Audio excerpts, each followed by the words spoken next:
公主，世子已经在外头站了1天1夜了，他旧伤未愈，要是染上风寒，耽误了明日的殿前封赏，该如何是好？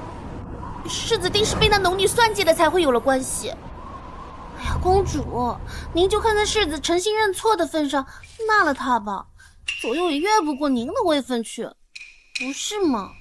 位分，只因我前世心肠太软，收留了名叫孟央的农家女，且做了个身首异处的悲惨结局。公主可知自己为何一直难有子嗣，缠绵病榻？是书宪啊，他说你害了我一个孩子，这辈子都得用无所出来赎罪啊！对了，他还专门送了您一个香囊。你日日带着它，又怎能怀孕呢？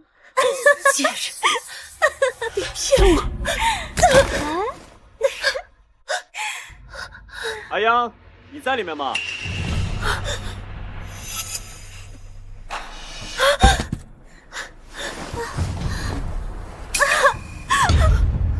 姐姐，我知道你恨我，但是你也不能害我肚子里的孩子。阿央，世子，阿央，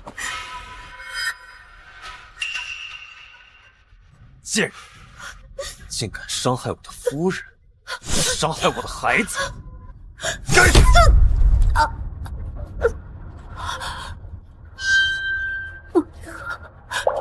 不可怜你也加害于我，我知道赵公主，你怎么敢？公主，如今你被贬为庶人，现在你的命，就连路边的一条野狗都不如。我父皇不会这么对我的。本王佣兵10万，官居1品，你的好父皇现在就连自己都自身难保。说到底，我都要感谢你，要不是你这些年帮我，我也不会有今天。放心，我会送你上路的。盛之婉任凭你位高权重，又如何斗得过我这个来自21世纪的人？换主，把他埋了。公主，您笑什么？您想通了？前世我怎么没有发现，跟了我20多年的心腹，竟在这么早的时候就爱上了我的夫君。公主，您看什么？没什么，雪停了，可有些事不能停。秦书宪、孟央，这一世我定要你们付出代价。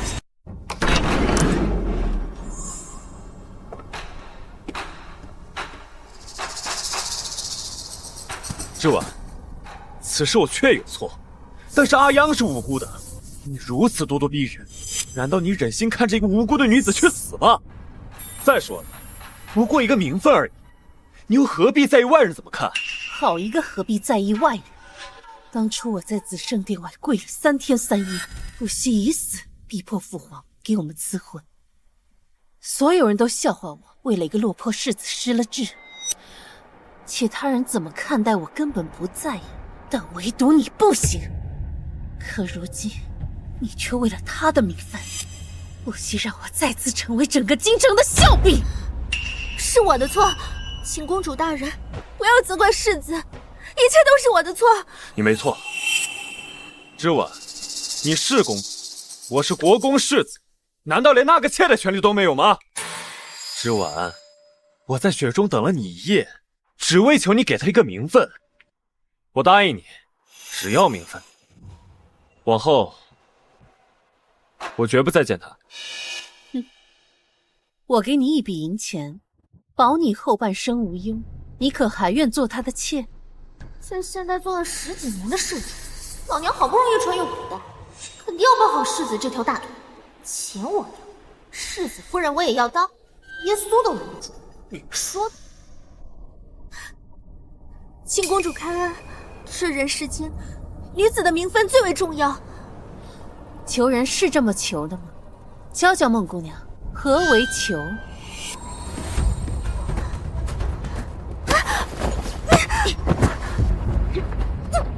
你人生来平等，我所求的不过是理所应当，我为何要怪？又搞封建王朝那套，这个仇我们记下来。盛之婉，你够了！好啊，你要当妾，他要纳妾，那我便成全你。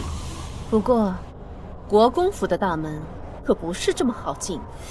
换主，让宋太医开副绝嗣药来，让他服下。听闻这公主跟个包子一样，怎么今天一见就如此杀伐论武？之婉，你过分了！你日后又不见他，让他绝嗣，能保国公府清明，你有何不满意的？还是说，你想让他给你生孩子？你若不放心，我自会一直在你身旁。无妨，只要安全生下孩子，那时我便可以母凭子贵。还是说这孟姑娘已有身孕，而你一直瞒着我，是吗？齐书宪，你怎会知道？前世幻竹因要生病，将梦妖推下水，致使梦妖有症，你却将这罪怪在我身上，真是好笑。事已至此，也没什么好说的。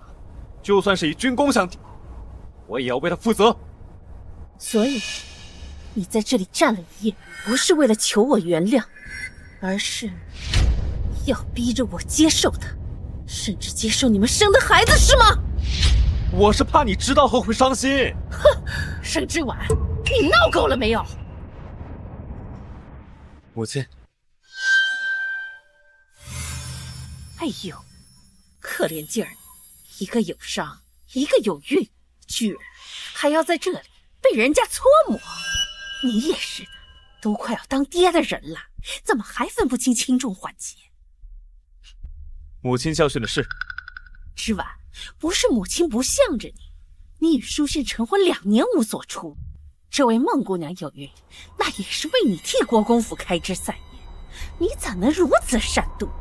母亲怕是忘了，我和世子成婚当日，她便去了战场，从未圆房，如何有孕？这也是国公府的大喜事。听母亲的意思，我必须要接受孟姑娘进府，还得要接受她肚子里的孩子，是吗？之婉，我知你气不过书宪私下纳妾，我定会好好训他。但我知你心善，更不会罔顾孟姑娘肚子里活生生的一条性命。母亲常说，我们国公府最注重脸面礼仪。若让孟姑娘进府，那国公府生下的第一个孙辈便是妾所生。若是传出去，国公府的颜面何在？还是说，母亲觉得国公府的颜面根本不重要？之婉，你看这样如何？等到日后阿央的孩子出生，就记在你的名下。没错，之婉，你不用受怀孕生产之苦，就能白得一个孩子。这世上哪有这样的好事？你就答应吧。既然你们都已经想好了，又何必过来问我？送客！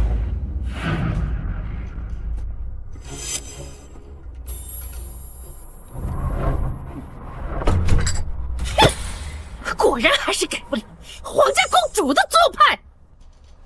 书宪，此次你去殿中受封，立了军功，回头定要好好教训教训他为人儿媳的规矩。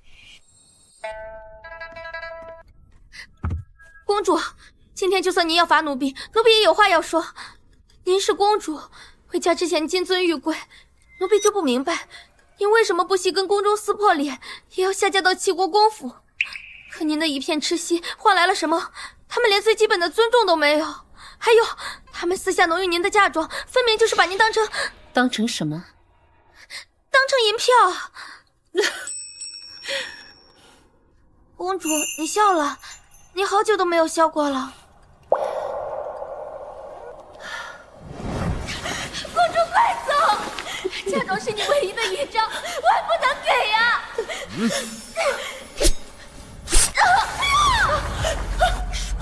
让你眼睁睁的看着他血流干为止。公主，不要管我！动手！不要，放开他！在哪里？到底在哪里？我说在哪里啊？我的那一笔嫁妆在公主，在哪儿？我赶回了天蓝。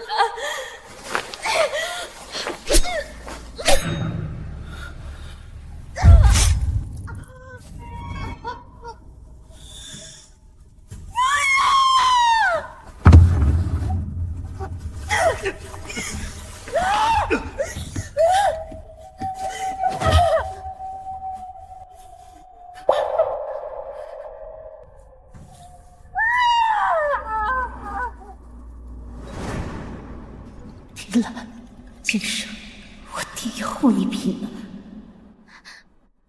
公主，你怎么哭了？哎呀，早知道我就不该说这些的。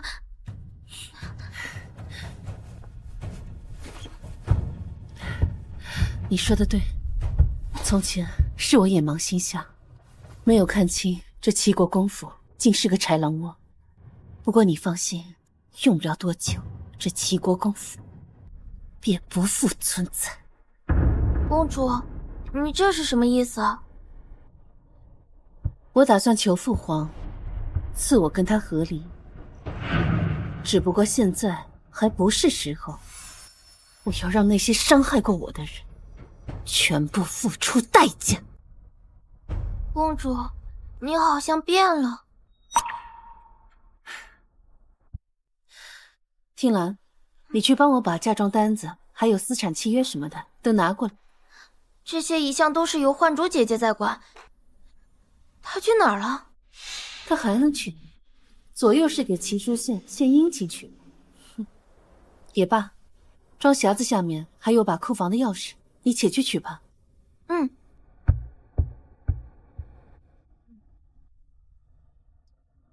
幻竹，你且去盯着你家小姐。奴婢明白，世子的钱一分都不会少。我知你醉心于我，你放心，日后名分地位我都会给到你。奴婢什么都不要，只要能留在世子身边就好。嗯，好，那有什么你就尽快告诉我。快去吧。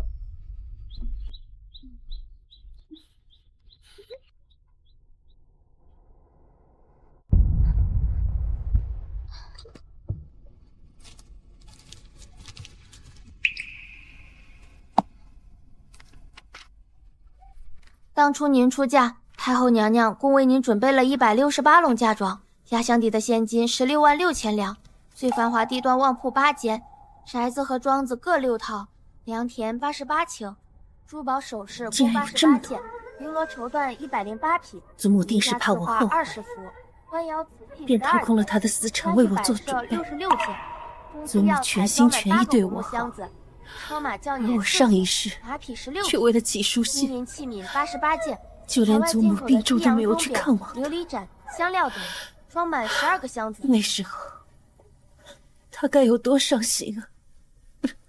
公主，念完了。这2年，我贴补给齐国公府的银两有多少？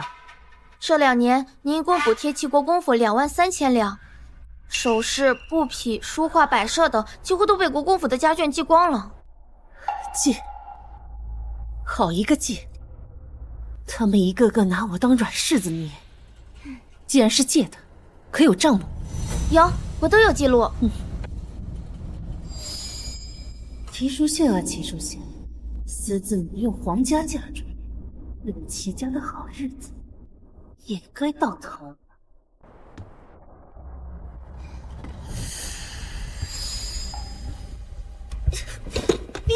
这些东西？自然是本宫让碰的，怎么还需知会你一声不成？公主这话什么意思？奴婢打小跟在您身边，10几年来兢兢业业，处处为您考虑。您不跟我说一声，就让人碰我给您管制的嫁妆单子。若是觉得奴婢哪里做的不对，您直说便是。你这是在跟我说话？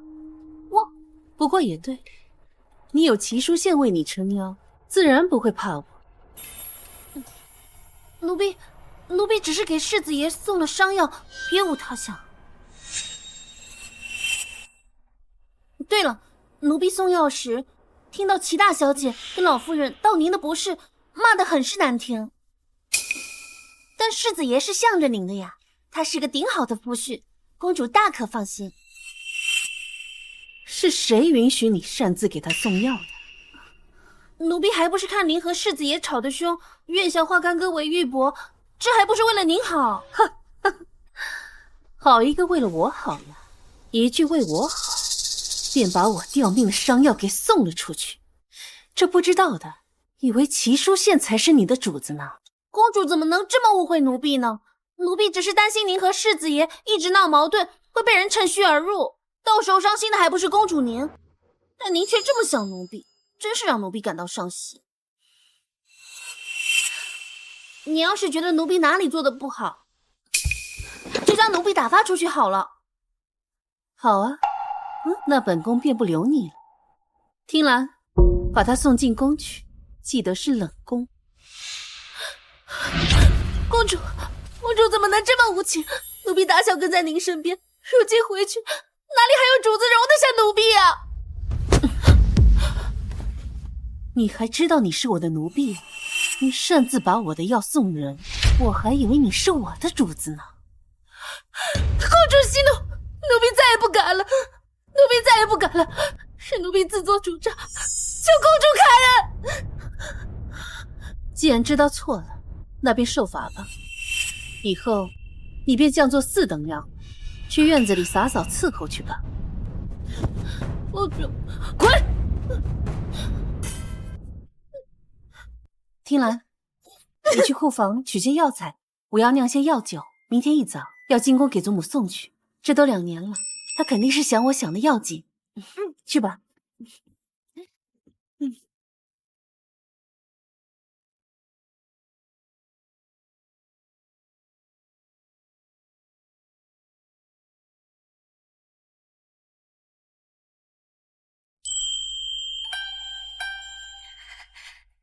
公子好了吗？别急，快要画完了啊！哎，听说了吗？庆宁公主回宫了。是真的吗？千真万确。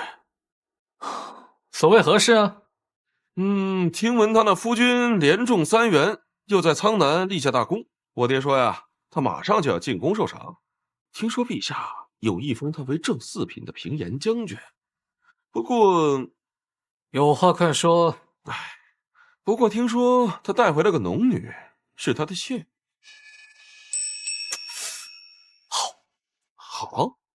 好在哪里？一会儿的比划作诗我就不参加了，我还有事情要做。咱不是说好了吗？一个京城第一大纨绔，难道不想画就想逃啊？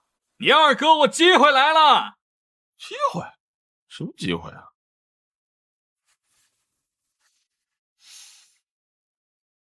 公主，圣之丸。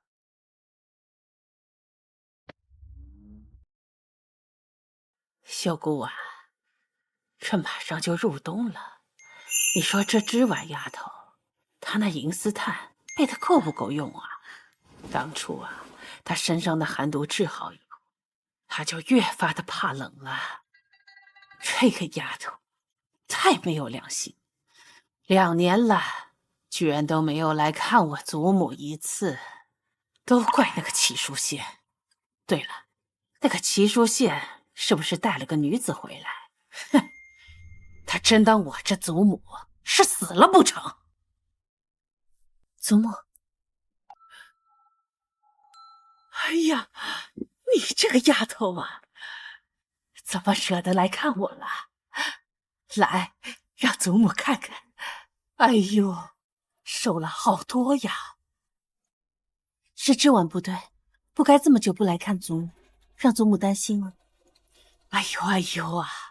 祖母的乖孙呐，受委屈了，定是那齐淑宪和那个农女，他们让你伤心了。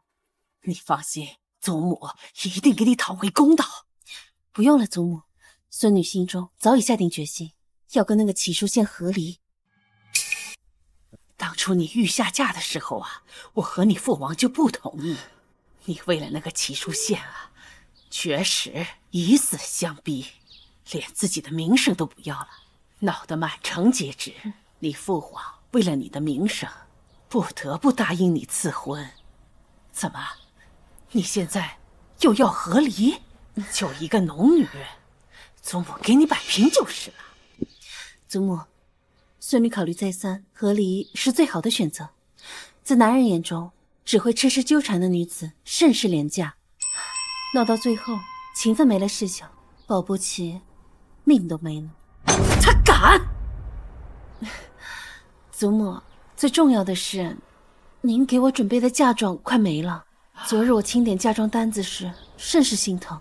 这若是再不合理，恐怕就要被掏空了。真是放肆！你跟我置气的时候，他们定以为我不再心疼你，所以才作践你。这一家子真是狼心狗肺的东西。哎呀，当初你糊涂啊，非要下嫁不可。祖母息怒，别气坏了身子。孙女这不是幡然醒悟了吗？这次回来，孙女就是想您了。你呀，如果你要是决定了，那我就让你父皇过来。不可，这件事情孙女心中自有成算。若是现在和离，实在是太便宜他们了。齐国公府欠我的东西，我会亲手拿回来。祖母，这件事情啊，你就让孙女自己做决定吧，好吗？好，祖母答应你。之婉呀，早该这样了。谢谢祖母应允。对了，这些年不见，是不是特别想念我做的桂花糕？是啊，我这就去小厨房给您做，等着我啊。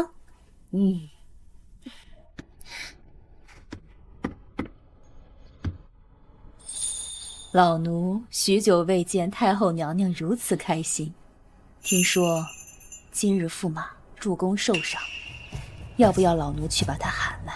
太后娘娘再敲他一番，给公主出出气。他受什么赏？此番在苍南立功，听说陛下要封他为正四品平颜将军。正四品，他也配？要不是之婉，他的功劳够干什么的？更何况齐淑宪他背信弃义，辜负婉儿的情分，不顾我们皇家的颜面，他做正四品官员。哼！修姑啊，你去把皇帝喊过来。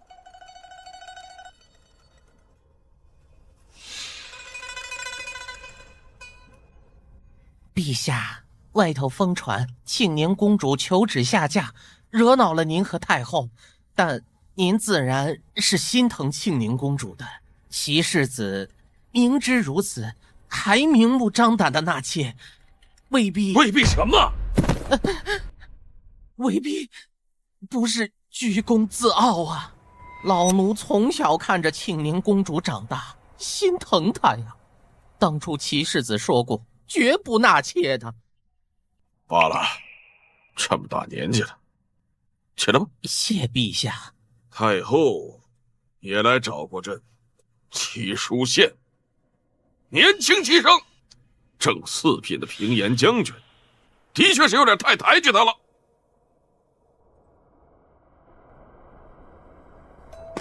来，公子慢点儿，奴才一把老骨头了。苏公公，事情办得怎么样了？办妥了。当年老舅主带您进宫，说你回去后就嚷嚷着要娶庆宁公主，如今庆宁公主都嫁人了，你还不死心呢？对她，只要有机会，我绝对不会死心。哎呀，虽然你默默在背后为圣上办事，甚至还救过圣上的命，但明面上您还是个不成器的纨绔子弟呀。但您若再立个功，站到明面上去，以皇上对您的信任，想必您提出求娶庆宁公主，圣上也会认真考虑的。他心中有别人，我不想强迫他。哎呀，你呀，齐国公府齐书县年少有为，骁勇善战，特封从五品宣威将军，钦此。从五品，明明应该是正四品，怎么会变成从五品？苏公公，苏公公，昨日陛下的意思，不是要赐封我儿为正四品平延将军吗？怎么今日变成从五品了呢？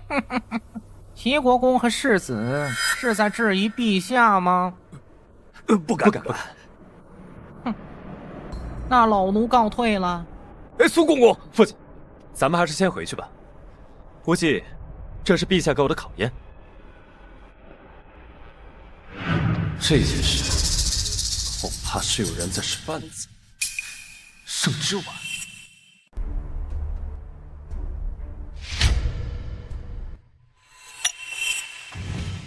圣之丸，圣之丸，你还有脸回来？世子这又发的哪门子疯啊？哼！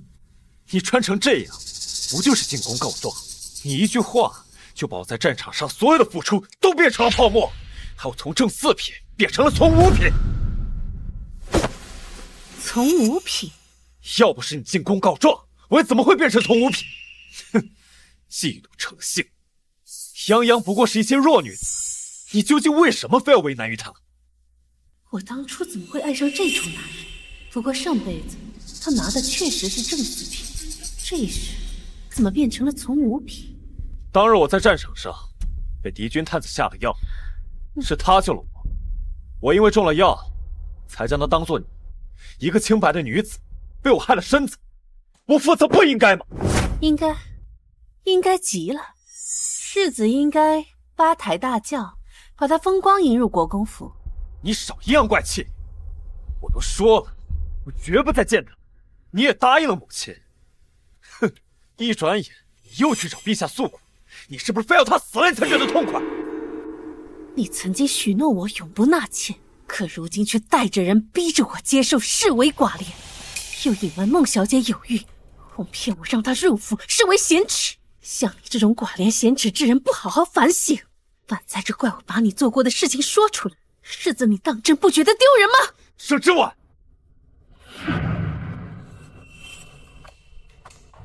圣之丸，别后悔！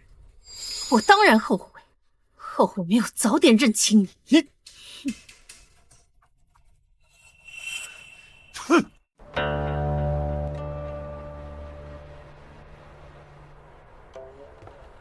公主，我回来了。上一世我受人蛊惑将你赶走，才让贼人有机会加害于我。这一世你在我身边，定会无忧。回来了就好。这些年未见，练的功夫可生疏了。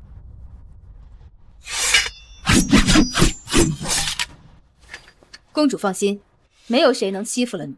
太好了，这样我们又能一起守护公主了。盛之丸，你给我出来！盛之丸，给我滚出来！盛之丸，盛之丸，一个内宅妇人，不好好在后院伺候公婆，居然跑去前朝搬弄是非，害得书县的赏赐降了2个大品阶。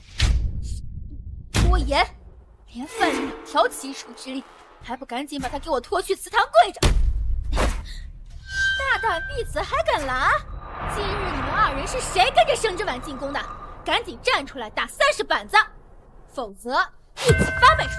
上一世我被父皇贬为庶人了，就是他和那样联手害死了你。你们记住，这个齐国公府是我们齐家的，我们说了算。盛之丸，你个贱人，搞砸了书县的赏赐，我……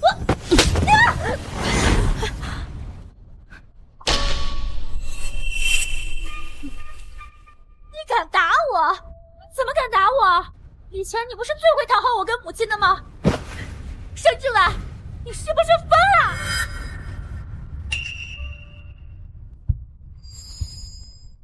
我打你又如何？我打你又如何？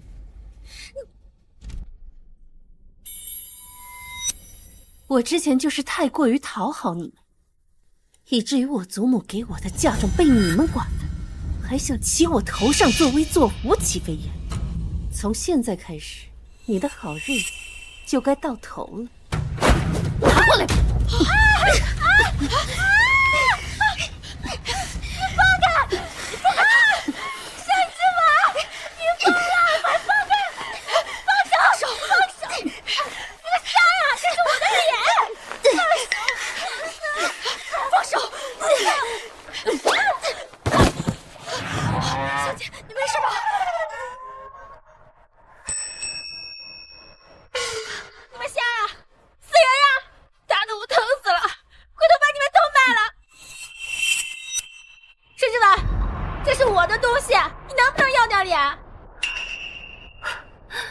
这个可是西域皇室进贡的金镶彩宝头面，姐姐你说是你的，这难不成你私下跟西域皇室有联系？有联系又怎么样？这本来就是我的东西，难不成因为你是公主，这东西就得归你吗？暗指，未经父皇允许，私自联系他国皇室，该当何罪？又该当如何处置？启禀公主，私联他国皇室，应当以谋逆罪论处。若是陛下知道，应当是罚满门抄斩。那便送去大理寺，国公之女谋逆，当大理寺审。是。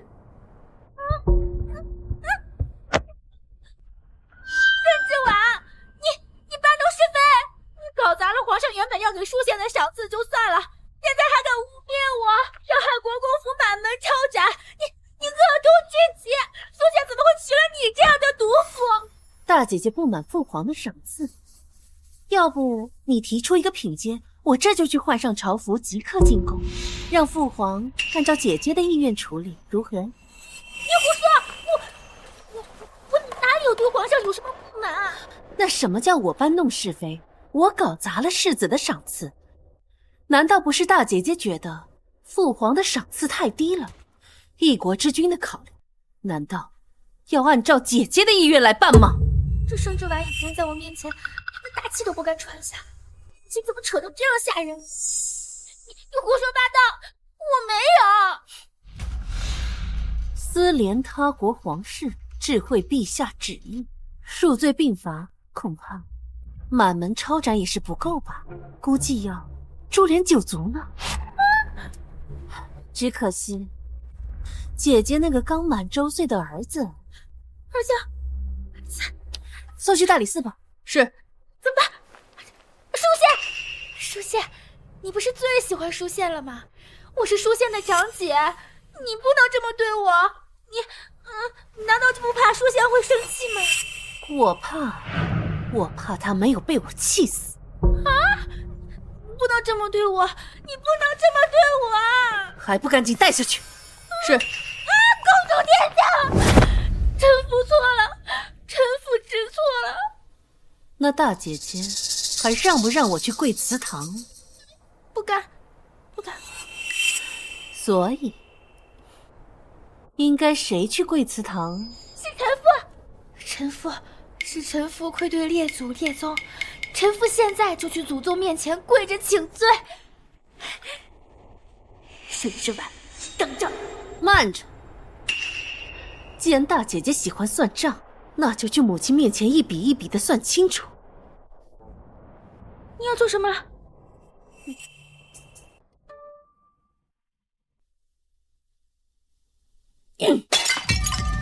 你还有脸来见我？作为国公府的儿媳，竟因为丈夫纳妾，便跑去宫里告状，我们究竟是哪里对不起你？燕儿，你这是怎么了啊？母亲，这盛之婉竟然敢打女儿，而且他还污蔑我们谋逆，要捉女儿去大理寺。他威胁要诛我们国公府9族。母亲，您可一定要为我做主啊！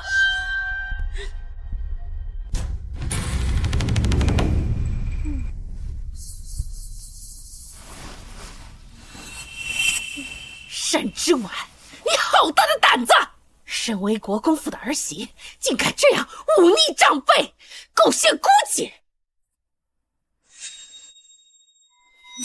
既然大姐姐说不清楚话，那便请大理寺丞的人过来一趟。方才大姐姐去我院中大放厥词，一则说西域进贡给我父皇的财宝是他的，二则说世子功劳大，父皇给的赏赐不够。若此话传出，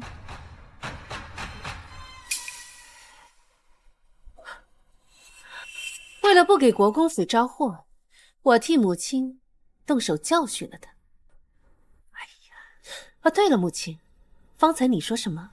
我有些记不……对了，母亲，方才你说什么？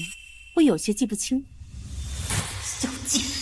竟敢利用皇上威胁，若这种大不敬的话传出去，会牵连整个国公。看母亲脸色如此难看，莫不是觉得我教训姐姐错了？还是说，姐姐让我去贵祠堂是母亲您的意思？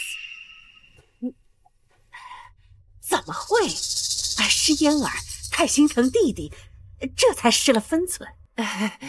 更何况雷霆雨露皆是君恩，我们身为臣子，怎能随意知会？还是母亲明事理呀。不过姐姐这般口无遮拦，看来还是要好好长长记性才好。依我看，这祠堂是要跪的，律法也是要抄的。盛之婉，母亲还在这儿，轮不到你做主，你别太过分了。过分吗？这妄议皇家，揣测圣意，母亲觉得我做的过分吗？自然不过分。大姐儿今日犯了口舌，就去祠堂法会到晚膳时候出来。我不要，母亲，明明是您让我放肆！做错了事情还不知道悔改！来人呐，将大小姐拖下去！法会到第2天早上再出来。母亲，我不要，母亲，我不要，母亲啊！小智啊，你给我等着！放开我，我才不去呢！上好的福元昌元茶，只是这几片就能抵寻常人家半月花银。看来我这婆母花我的银子真是大方，就连茶叶都要讲排面。燕儿已经受罚，这下你满意了吧？我不满意，我不满意。这是各院的账目和钥匙，还有我这2年补贴府中银子的账目，全都在这里。如今世子归来，国公府欠我的银也该归还了吧？沈之婉，你什么意思啊？都是一家人，还分你的我的，就因为孟样一个小小妾室，值当闹成这样？是啊，世子夫人，你看外头的男人哪个不是3妻4妾？你若是连这点都容不下，心胸未免也太小了吧？你这里什么时候轮到你来说话了？你们国公府现在上下尊卑都不分了吗？我可是伺候国公夫人20年的老奴，同为妇人，世子夫人更应当明白何为长幼尊卑。没想到母亲亲手调教的嬷嬷这么大胆，看来明日我还得禀明父皇，用不用好好的尊敬尊敬？还不退下！办事都请适可而止，再闹下去，你这龙娃属性彻底咽气了你！母亲还是尽快的把欠我的银两归还了吧。哦，对了，你和父亲、大姐、二妹、二弟他们向我借的头面首饰，还有孤本书籍什么的，也一并还了吧。母亲不要忘记了，私自挪用皇家嫁妆，按律当处死罪。夫人，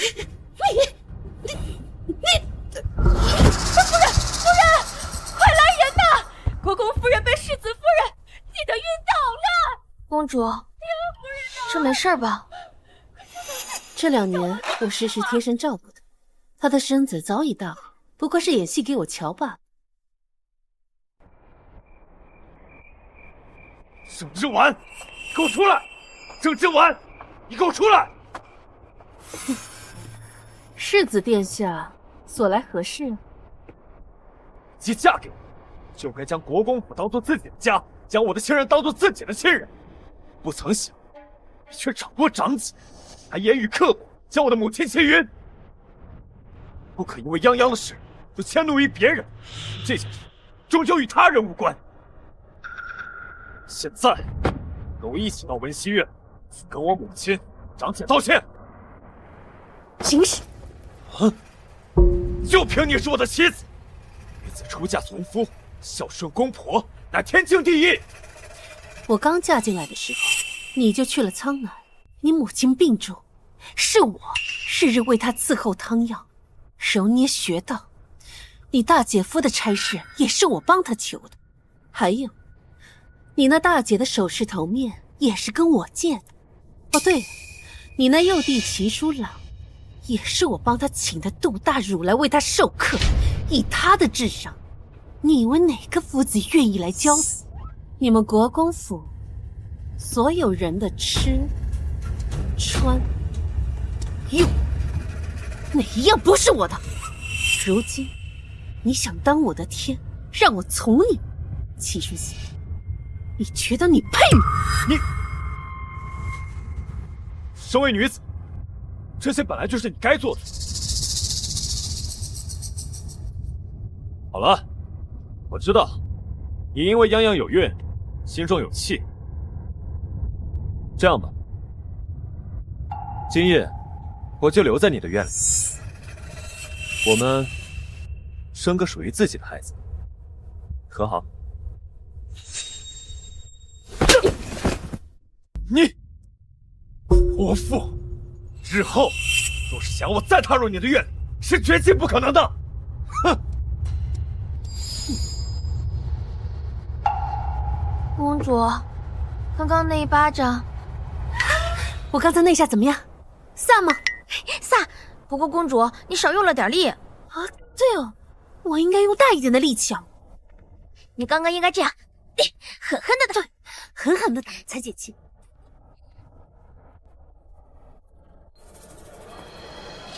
只见那俊俏小生攻敌特异，趁其不备，瓦解6部联盟，又引奔逃诱之，是逐个击杀。好，英子。公主，楼下说的是世子退兵那一战吗？诸位，齐世子运筹帷幄，决胜于千里之外。可我听说他带领1000精兵，只杀退了200赤火。人家第一次上战场就有如此手段谋略，若是多历练几年，咱们圣国何愁强敌来犯呀？可惜呀，最后只封了个从五品。这你们就有所不知了。你们忘了前2年绝食也要嫁给齐世子的天家公主了。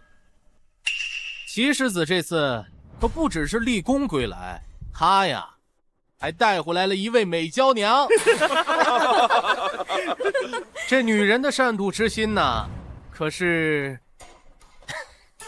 竟是如此，果然为女子与小人难养也。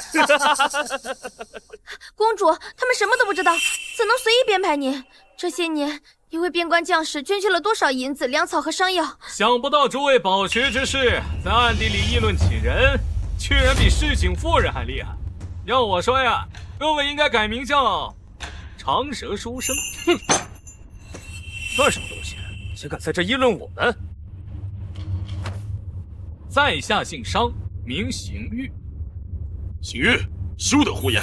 在座的各位都是京城有头有脸的人，还不赶快道歉？切，该道歉的应该是他们吧？揣测圣意又不敢智慧，只敢在背地里面议论一个女子。怎么，你看见了？还是说你有证件？哎，我记得你是那个左监督御史家的长子，你叫那个方少辉啊，对，就是你。你要是不满陛下给齐书县一个从五品，今夜就让你爹上表请奏，可否？还有你知道什么叫唯女子与小人难养也吗？你连圣贤书你都读不明白，要不要查查你的功名从何而来啊？我，邢玉，哼，他竟然会为我说话，这12公子可比齐书县强多了，只可惜是个纨绔，不然他和公主蛮相配的。有吗？哎，公主，楼下吵起来了，商修远让商行玉给众人道歉。商行玉，你一个京城第一纨绔，有什么资格议论我等？还不速速道歉！对，就道歉！快道歉！方才你们说本宫无知浅薄，玩弄心机。参见公主。参见公主。你意思是，齐世子立功归来，只获得了从五品的封赏，是因为本宫妒忌所致吗？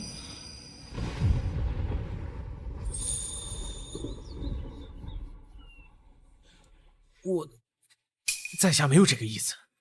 哦，那你是什么意思？说来听听。属下请公主恕罪，在下胡言乱语。既然是胡言乱语，便自掌30吧。这……方才你说本宫善妒，你得罪了我，还想让我放了你。若是我此时放了你，保不齐哪天本宫心情不好，便去找令尊的麻烦。在下知错了，在下知错了，在下知错，在下知错，在下知错，在下知错，在下知错，在下知错了。可是在下说错了，像公主这样的娇贵女子，养在深闺内宅，出行奴婢成群，日常所用皆是鼎鼎有名者，可曾想过，被你们所丢弃，甚至连看一眼都觉得粗鄙的事，却是边关将士永远都吃不到的珍馐。你叫什么名字？在下王怀之。御史台王爷可是你父亲？正是。本宫记得，你父亲王爷出自元州王室。你既然如此大义，不知你可为边关将士做了什么？在下尚未入仕，若是入仕，定然能为将士们争取更多，至少让他们有粮吃，有衣穿。那也就是说，你现在什么也没做。那你父亲入仕多年，可为边关将士做了什么？再或者，你本家王室又做了什么？我王家经商办学，至少不似公主这般奢靡无度。听兰，你告诉他们，我这个奢靡无度的公主，这些年送去边关多少粮食？仅这2年，公主殿下共送去漠北粮食10万担，西江粮食10万担，苍南粮食10万担，棉衣3万件，成衣60箱。没想到哇，这样太慷慨大方，处竟然捐了这么多。不可能，像您这样的内远女子，恐怕连粮价都不知道吧？如今的太平粮价，每担粮500银，加上棉衣和成药，本宫共捐银17万。这也太多了吧！竟然捐了这么多！你一介女流，哪来这么多银子？还是说公主殿下认为在下无法取证，连这种哗众取宠的瞎话都编得出来？这算什么？我们公主下嫁当日，嫁妆可是足足绕城10里。要不是这2年补贴齐国公府几万两，公主还能捐出更多。什么？齐国公府居然穷得用公主的嫁妆？干得好，提兰，就这么宣扬，我看齐国公府这还有没有脸面拿着我的嫁妆不还？笑，嫁妆向来是女子的脸面，在我所识得的女子里，哪个不是使劲往自己嫁妆里面塞东西？捐，你舍得吗？你这人真是可笑至极，明明什么都没做，却自诩家国大义之士，把声音喊得高高的。别人做了，你又以己夺人，真当我家公主跟你一样？也并非无从考证。我记得商大公子的父亲商将军和几位戍边元帅常有联系，你若不信，可以问问商大公子。本宫每次捐赠时所用的名号都是盛世堂。商兄，此话可是当真？这公主大义，想不到这盛世堂是您的产业。在下替家父及边关将士拜谢您的大恩。这怎么可能呢？不，商兄，莫不是你看她是公主，故意偏袒于她？王兄若是不信，可随我回府一观家书。家父的确常提起盛世堂捐助粮草以及棉衣，数量与公主所说分毫不差。是我们错怪公主了，看来齐世子能打胜仗，背后也少不了公主的支持。既如此，王兄打算如何向公主赔罪呢？公主殿下，对不住。王兄是一个未入世的白丁，一句轻飘飘的道歉有何分量？你待如何？你是王家大公子，想必应该有不少私房钱吧？这样，你拿出2000两，在京城的贫民窟设一个粥棚，记得粥棚上写上本公主的名号。多谢公主大恩。你们都退下吧。多谢公主。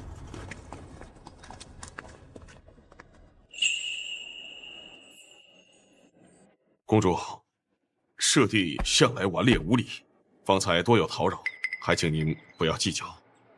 商大公子说笑了，二公子性格直率，说话坦荡，倒比那些背后议论是非的伪君子强多了。公主教训的是，在下定当谨记今日教诲。方才我听说你让二公子给众人道歉，想必有些错怪了他吧？是我唐突，略有不妥。那便请商大公子给商二公子道个歉吧。传闻都说商大公子君子谦谦，温润如玉，尤其是对非异母所出的同胞兄弟呵护至极，难不成都是假象？果然还是从前的他，嘴巴又毒又可恶，最喜欢戳在人最痛处。道歉就不用了，我在各大茶楼酒楼共欠3000两，还请兄长帮我还了便是。3000两，我1个月月钱才5两。当然没问题，我的好弟弟。那就多谢大哥了。啊。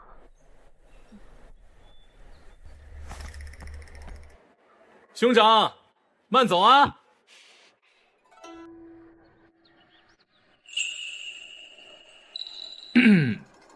公主殿下这么为在下撑腰，我还真是不敢相信。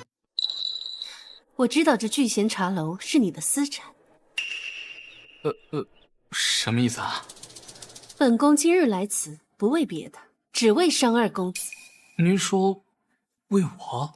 商二公子人中龙凤，却因生母出身商贾，便被家族一直打压。既如此，何不找个人同谋呢？同谋？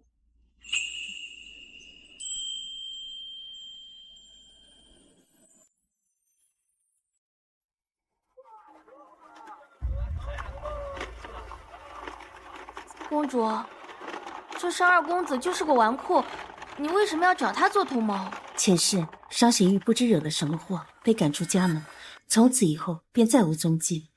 再出现就是东部大乱，东欧海船长屈胜元，一支名不见经传的玉家军异军突起，打得倭人节节败退。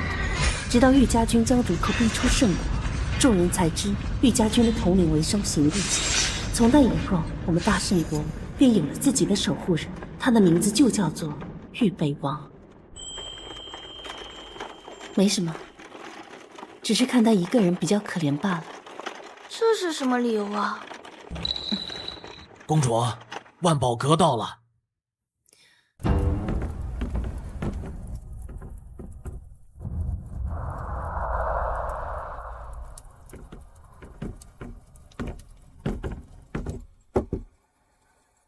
本宫让你寻的人，可寻到了？回公主，寻到了。小人按照您的吩咐去了那狼门巷子，果然发现国公爷的贴身小厮孙峰守在里面。小人一直守在影石，才见人出来，确是国公爷，无疑。住在那里的，可是国公爷的外室。公主英明，确是国公爷外室陶氏，而且这个陶氏怀孕了。什么？整个京城都把国公爷当做爱妻楷模，没想到他竟然养外室，还有私生子啊！哼，咱们国公夫人不是说不必经历生产之痛便能当母亲是天大的好事吗？既然如此，那这样的好事又怎能让他儿媳一人享受？公主的意思是，3日后国公夫人要去奉国寺上香，你想办法让她和陶氏见上一面。是。公主英明。对了，还有一件事情办得如何了？回公主，小人已经按照您的要求，让人连夜写了出来，请您过目。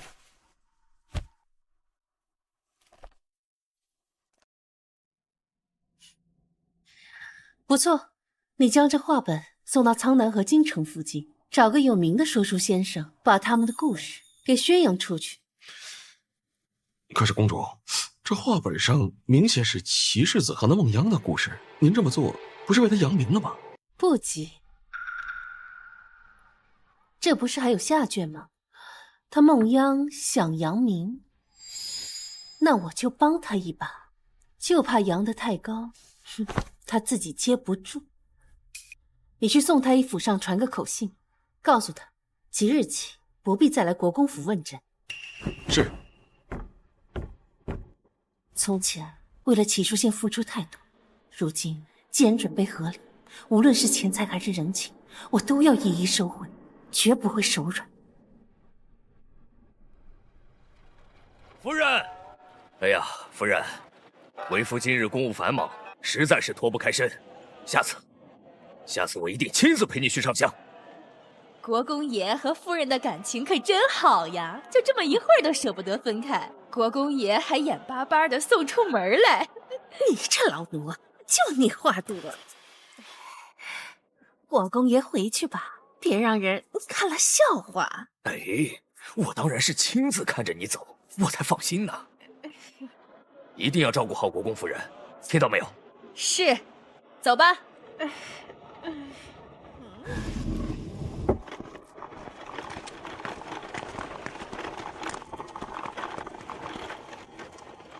老爷，走，去找陶娘。是。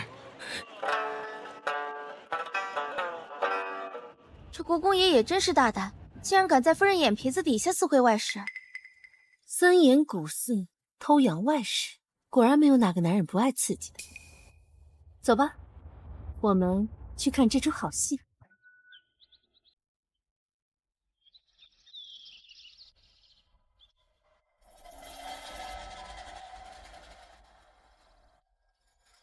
夫人，咱们是先回府还是？听说凤国寺后山的红梅开得艳极，可真是难得一见的景观呢。据说这红梅代表长寿之意，多去看看，我等啊都能长命百岁呢。咱们也去后山转转，沾沾神明的福气。是。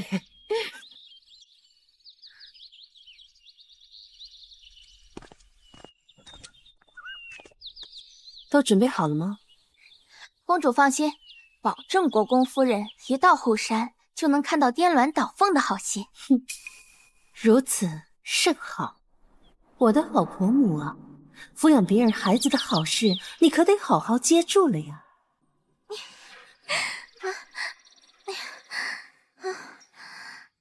不亦苦争春，一任群芳妒。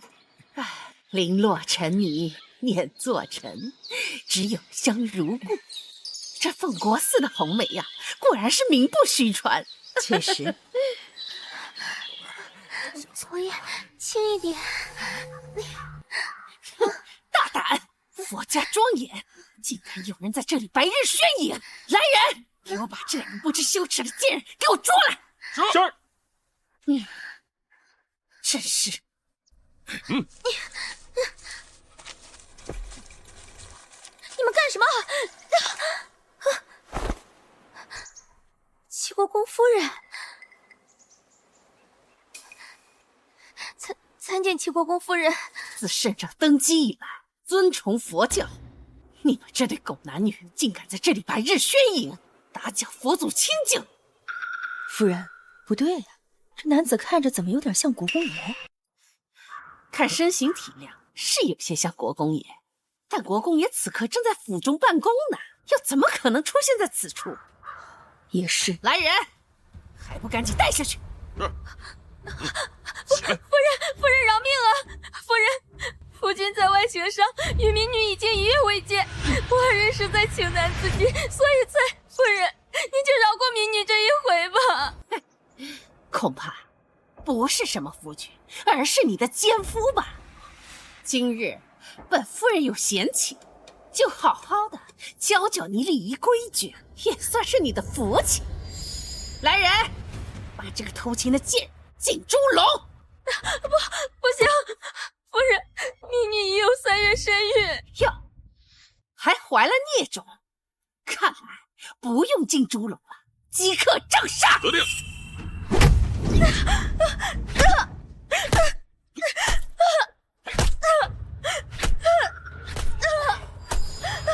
你不安一世也就罢了，可挑男人的眼，竟如此差！你这奸夫真是窝囊，你舍命为他挨打，他竟然一声不吭，竟然连头都不曾抬。如此薄情寡义的男人，真是猪狗不如。依我看，这辈子死后下地狱都要被判打入18层地狱。夫人，再打人就打死了，怕什么？死了便死了。头娘，我看国公爷，国公爷，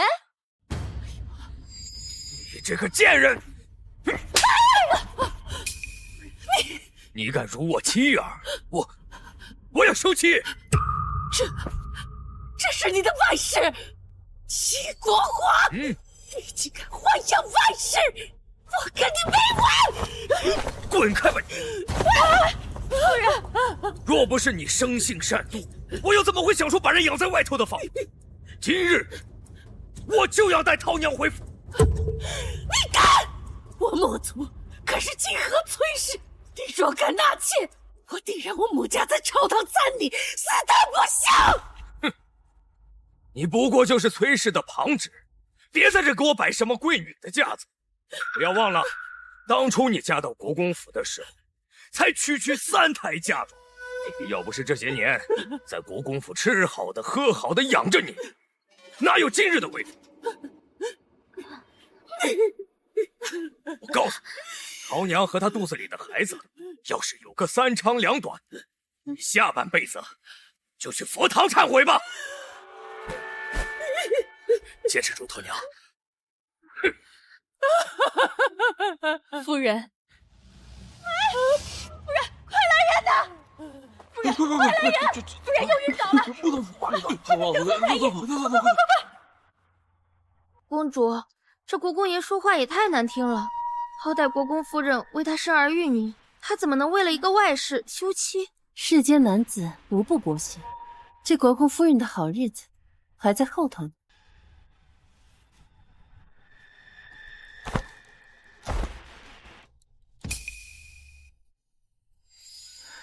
这深更半夜的，世子殿下怎么来了？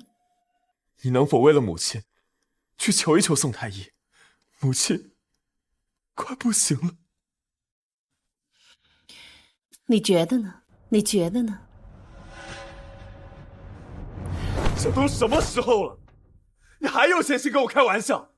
难道你要眼睁睁的看着母亲出事？世子啊，你还是请回吧，你的忙我帮不了。好，盛之婉，你好得很。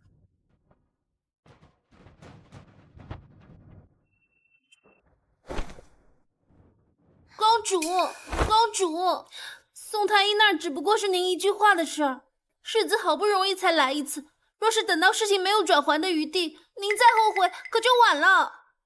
您就听奴婢一句劝吧，奴婢也是为了您着想啊。你不是去打扫去了吗？奴婢听到了，奴婢便心急如焚。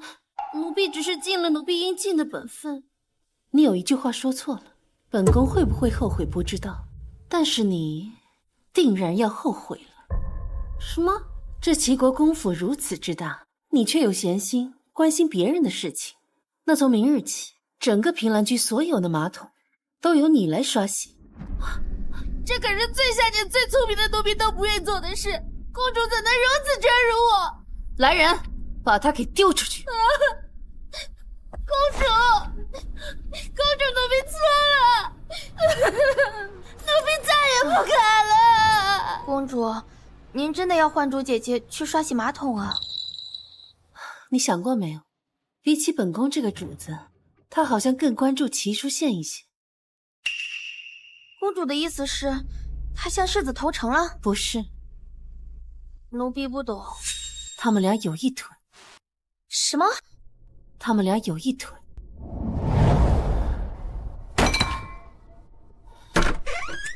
世子心善，不想让你死，让我来给你送点水。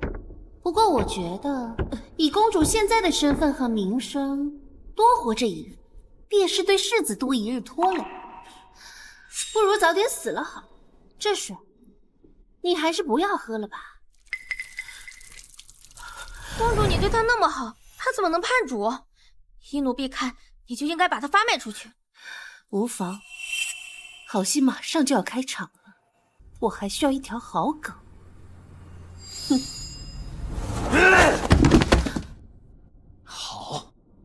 好得很。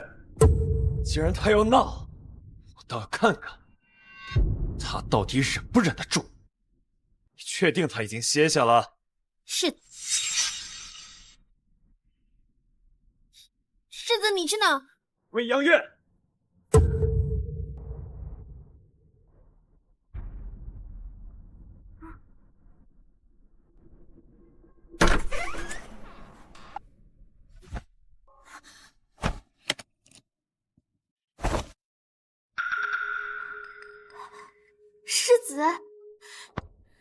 世子，您怎么来了？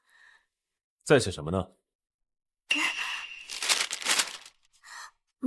没什么。世子，想不到他竟这样爱我。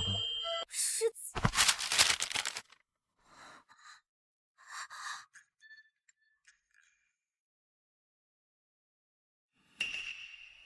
世子，您不是答应过公主，以后再不来见我吗？世子不该来的。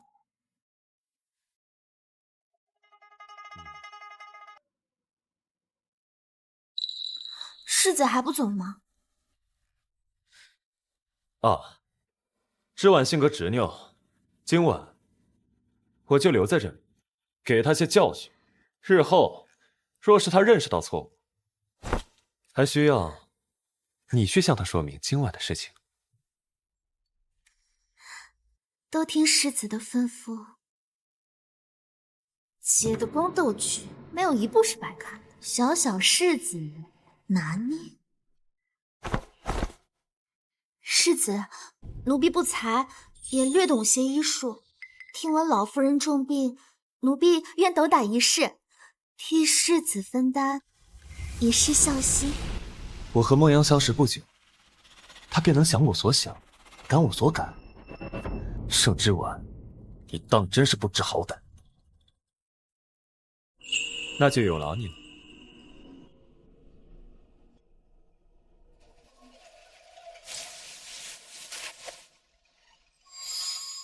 盛之婉，你贵为公主又如何？只要骑车县新月人，你拿什么跟我斗？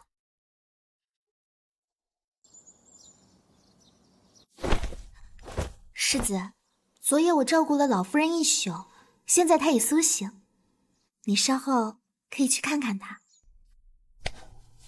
有劳你了。对了，昨晚我宿在你这里的消息，盛之婉可知道了？知道了。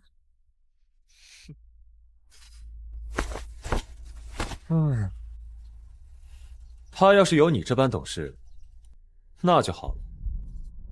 待会儿我就去管家那支1000两银子，给你打造副首饰，如何？多谢世子。什么？没钱？是啊，世子，咱们府中只剩下200两现银了。府中怎么会这么穷？那些田产铺子呢？再不济，总该有些收入吧？世子忘了，舒朗少爷沉迷马术，跟人赌马，把府里的几间铺子输去大半，田产收成也不好。国公爷听闻有富户收地，便高价卖出了。那这些年的花销都从何而来？花的都是世子夫人的嫁妆啊！这些年，老夫人的药钱、大小姐的首饰、少公子的学费，都是出自世子夫人的嫁妆。现在世子夫人不管家了，这钱老奴也不知道该为谁去要啊！你母亲病重，是我日日为她伺候汤药，揉捏学导。你大姐夫的差事也是我帮他求的，还有，你那大姐的首饰头面也是跟我借的。哦，对了，你那幼弟齐叔养，也是我帮他请的杜大儒来为他授课。原来他说的都是真的。世子，这个月的月里银子明日就该发下来了。您看，我去找母亲问个清楚。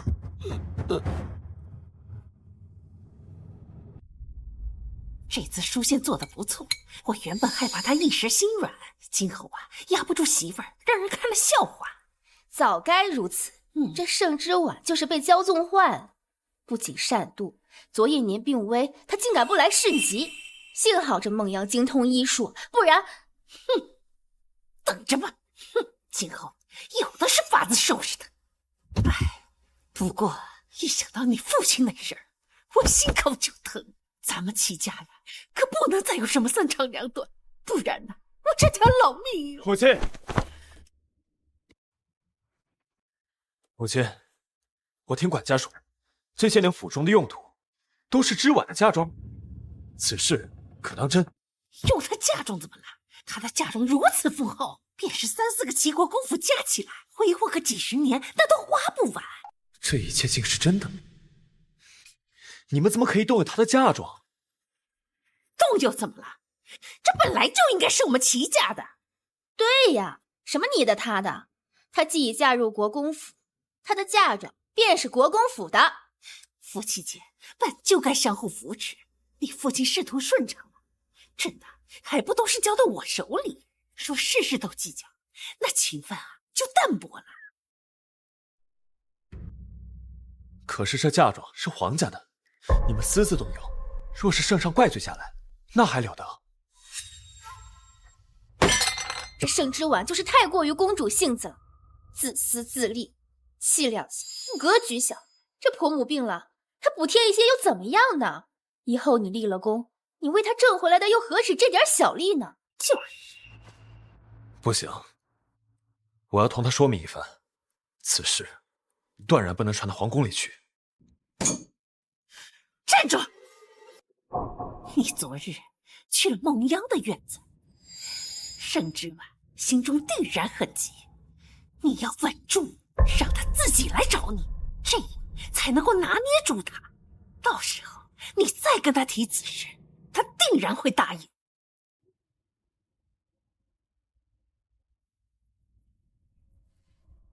世子啊，小的以为原本你应得的是正四品的封赏，就因为家中有个杜甫，害得你变成了从五品。那女人连孟姑娘这样善良的女子都容不下，真是个恶妇啊！大虎喝多了，让他去休息。来，没事。世子啊，我张大虎的命是孟姑娘救的，要不是她用缝针、开刀等怪异的方法救了我跟兄弟们，我早就跟二虎一样草席一国，留在苍南了。所以，我记着孟姑娘的恩，谁要是敢欺负孟姑娘，就是我张大虎的敌人。不是啊，我们都是上过战场、受过伤的，能继续留在军营的人。要不是孟姑娘出主意，让我断臂求生，哪有我如今这般的好生活？要我说，公主又如何呀？咱兄弟几个，给他点教训看看。哎，你们放心，我一定会护着泱泱的。只可惜啊，景宁公主先行一步为边疆捐粮，这恐怕对孟姑娘不利呀。捐粮？世子难道不知吗？昨日的事都传遍京城了。公主以圣士堂的名义给边境各城捐了30万担粮、3万件衣裳，还有药物、银钱。她竟捐这么多！世子爷，我听那些人说，庆宁公主这2年至少捐赠了17万两军粮物资。原本大家以为是您的授意，可庆宁公主到处说您根本就不知道此事儿。17万两，盛之婉，你竟如此败家！国公府库房只是200两，你竟将这么多钱给陌生人！嘿，世子，你去哪儿啊？找他算账！哎，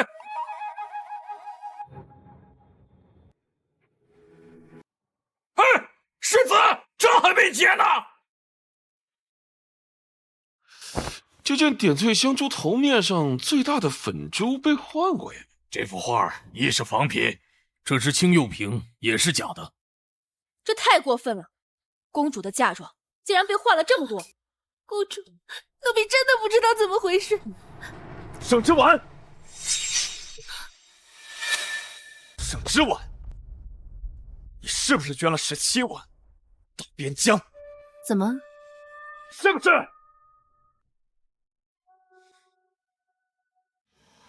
是啊。之婉，你先让他们出去吧。若世子想说的话，他们听不得，那便不要说。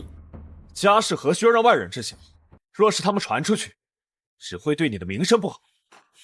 不就是我把银子捐出去的事儿吗？那是我的嫁妆，我想送给谁捐给谁，与世子何干？你……对了，你来的正好，我刚好有话要问你。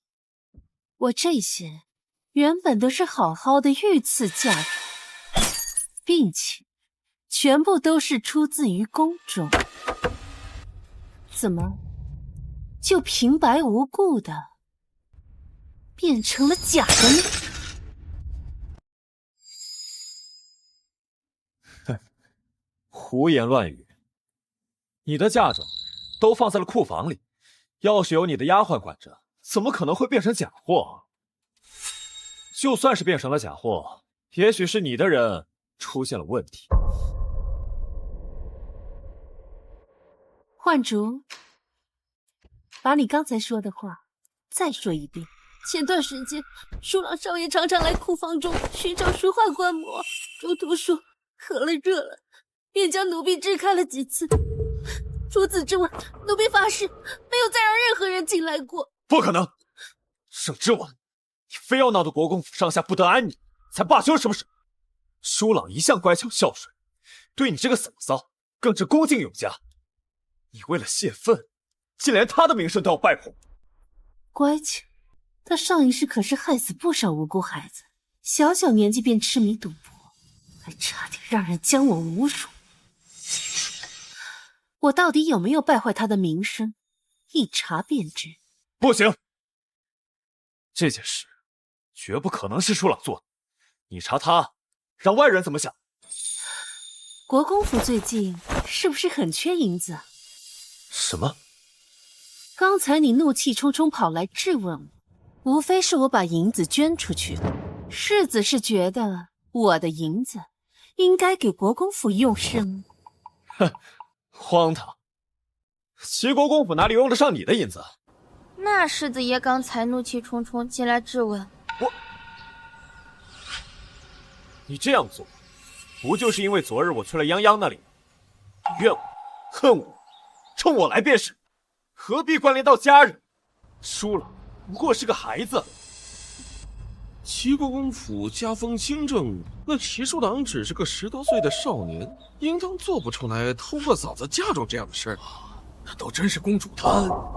我只是想查清楚，到底是谁偷了我的嫁妆。世子为什么要上升到这种程度？至于你去看什么梦央还是陈央，我根本不在意。如果你不想让我查，那就报官吧。听兰，无论是谁，都要给我查出来。慢着！母亲，母亲怎么来了？你嫁妆当真被人换了，还怀疑是舒朗做的？我不是怀疑，而是去我库房的只有舒朗一人。你若是诬陷了舒朗，该让孩子多么难过！那我就把我的嫁妆全部赔他。舒朗断不可能做这样的事，他查出来是我嫁妆，这都是我们家的。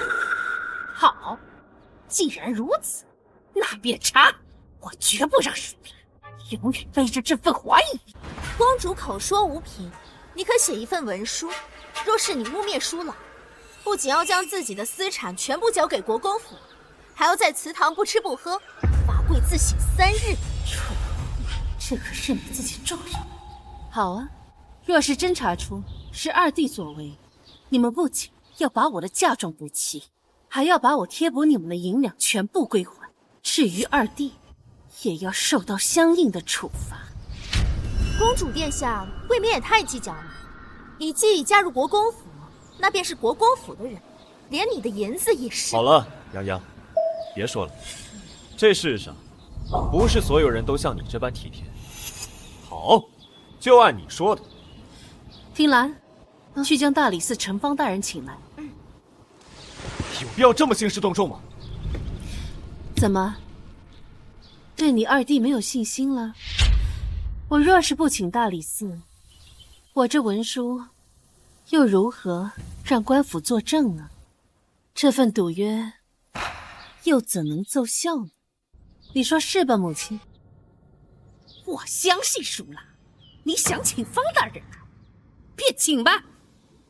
到时候丢人的可是盛之婉你这个蠢人，善意的跋扈，连自己10几岁生的叔子，到时候即便你的家人都冲入国公府，也不会再有人说什么。之婉，现在方大人还没来，你要后悔还来得及。后悔？还为时太早。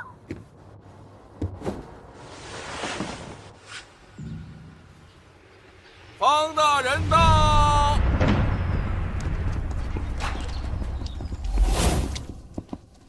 微臣参见庆宁公主。公主这是丢了何物？您是怀疑？放开我！放开我！你这是放肆！竟敢这么推我儿子！来人呐，把他给我拖下去，重打50大板！母亲，侍卫只是奉我命行事罢了。母亲，为何抓我过来？儿子还在学习呢。齐叔朗，这些东西你可曾见过吗？没见过。是吗？那我怎么记得？当初你想观摩大师真迹，我便亲自带你去取过呢。就那一次，我早忘了。齐叔朗，我劝你实话实说，这位可是大理寺丞方大人，他断过的案子没有1000也有800，寻常人可骗不了他。我真就去过那么一次，嫂嫂怎么忽然计较了起来？公主明鉴，奴婢没有撒谎，二少爷是真正去了好几次库房。舒朗，若你现在承认你所犯的错误，便可免去提罚。方大人，这偷盗物品要体罚多少来着？成年人鞭刑30，二少爷尚未成年，若诚心认错，归还物品后，小棍30棍。30棍？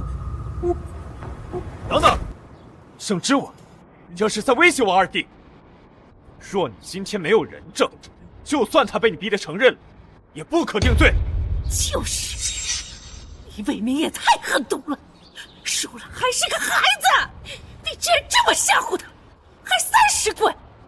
难不成你想要屈打成招？没有人证，把人带进来。大人饶命！大人饶命啊！公主，他是当铺的，就是他收了二公子偷窃的嫁妆。肉种10岁，小的也不知道这是御赐的东西啊！而且齐小公子说，如果我们不收的话，就让我们在京城混不下去，小的也不敢得罪国公府的人呢。不可能！放肆！你可知道诬陷国公府是什么后果？说，到底是谁教你们这么说的？小的句句属实，世子不信，可以让齐小公子的小厮来对质。住口！竟敢污蔑我儿！拖出去，给我乱棍打死！国公夫人啊，下官既接了此案，便就容不得在此处有私刑。母亲，对质就不必了，把他带下去，将阿忠带进来。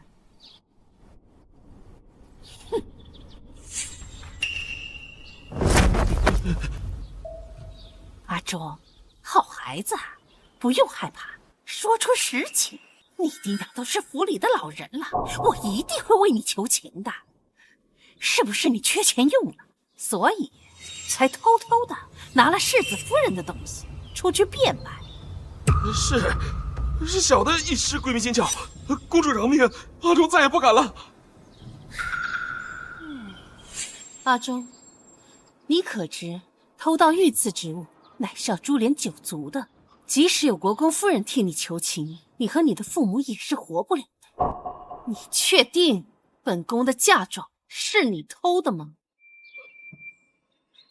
你不用看他，他决定不了任何。本宫倒数3下，你若再不说实话，我便将你父母一同送去大理寺。你若再不说实话，我便将你父母一同送去大理寺。是他，是二公子，是二公子指使我这么做的。小人实在不知是御赐之物，小人只是个奴才，实在不敢，也不能拒绝。敢吃我，你是不是不消火了？有错在先，竟还敢威胁下人！天子脚下，岂能容你这样放肆？来人，将二少爷带下去，棍打30！住手！阿忠并无证据，你如何确定他说的就是真的？我看你就是为了让我妥协，故意给舒朗定罪。盛之婉，你若还想这个家好好的，收手吧。上一日，齐淑兰事情败露，就是因为阿忠一直给他进账。阿忠，你可有证据？证据有。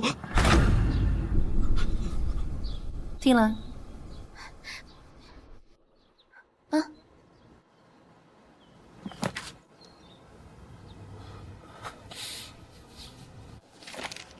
启禀公主，这下人证物证俱全了。有劳方大人，这接下来就是我家务事了。那臣便告退了。带走。舒朗，住手！住手！舒朗是我弟弟，你东西那么多，分他一些怎么了？你怎么变得这么歹毒？歹毒？方大人，齐书郎盗窃御赐之物，证据确凿，按律当斩。带走。放开我！洋洋，母亲，洋洋，母亲，母亲，夫人，夫人，你满意了？还远远不够。齐书贤，你们一家欠我的又何止这些？今日之事都是你设计的。唉，是又怎样？不是又怎样？你还是赶紧把欠我的那些嫁妆还回来吧，不然我手段还多着呢。是不是非要你我二人之间绝无可能才后悔？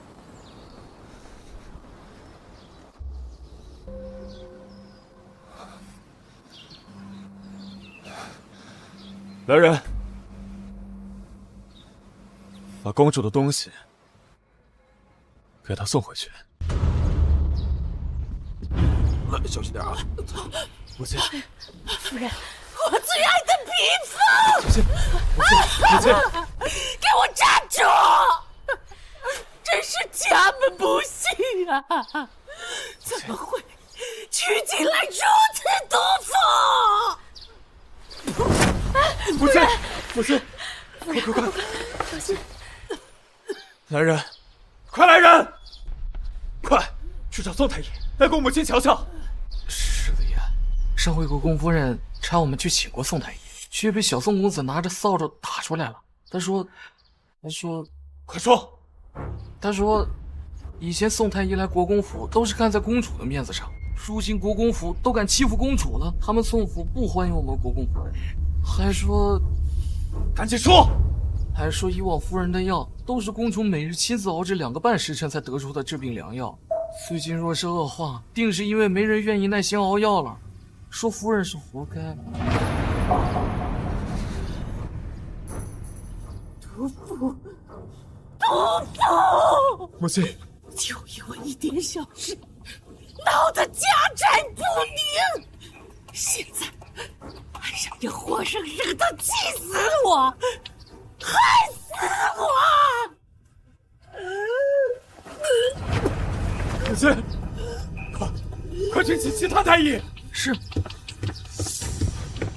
母亲，如现，从今天开始，让谁知我妻子回来给我熬药。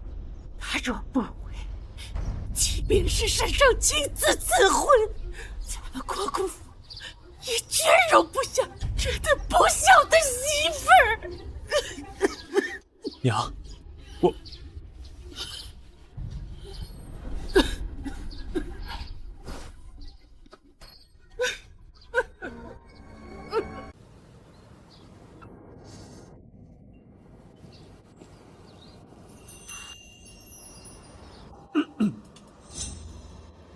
嫁妆放进库房里去吧。母亲吐血了，你知不知道？吐血了？吐血就去找大夫呀，来我这儿做什么？要不是因为你，宋太医早就来府里了。麻烦你搞搞清楚，没有我，宋太医怎么可能来你国公府？好，宋太医的事，我就不跟你计较。听说，之前都是你给母亲熬的药，以后也继续用你熬吧，免得别人智慧。我不怕别人智慧，你要是怕，自己熬去啊。不过是2个时辰罢了，这世子为了孝道，一定能做好的吧？你，哼，不熬就不熬，说的那么冠冕堂皇，不就是想推卸责任吗？哼！世子爷真有意思，离了公主，他国公府是不活了吗？再说了，怎么不让那个姓孟的小蹄子给他熬？公主，那孟央就跪在国公府外头，说要自请离府，百姓们都说您没有容人之量。这个小蹄子给他脸了！你现在可是越来越有我的气质了。好，本宫就去瞧瞧他又要整出什么幺蛾子。明明可以在院里头，非要在国公府外跪着，真歹毒！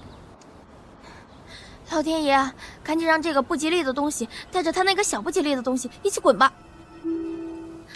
哎，这谁呀？跪着干什么呢？这样，公主，民女自知身份卑贱，不该来求您的。但国公夫人病重，急需公主的煎药，请公主不要因民女的身份同世子之气。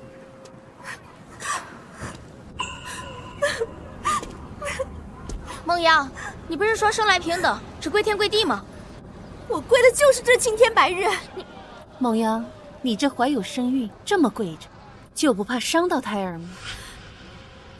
只要公主愿意为国公夫人继续煎药，我跪多久都愿意的。哎，听说是他救了世子爷，世子也想纳她为妾，公主不愿意，就停了给国公夫人的药。这么个事儿，堂堂公主居然如此善妒，不顾婆母，还真是蛇蝎心肠。公主若实在容不下民女自愿请离国公府，只求公主能够继续为国公夫人煎药。你既然这么有孝心，何不自己煎药啊？难道是不会吗？可本宫刚刚听说你在战场上救了世子，想必医术了得。民女愚钝，不会煎药。我疯了才会为一个死老太婆花那么长时间。愚钝？本宫可是听说你在军中用了什么缝针、开刀等怪异方法，救了不少将士。依我看啊，没有人比你更适合煎药。去吧，去展示你的孝心去吧。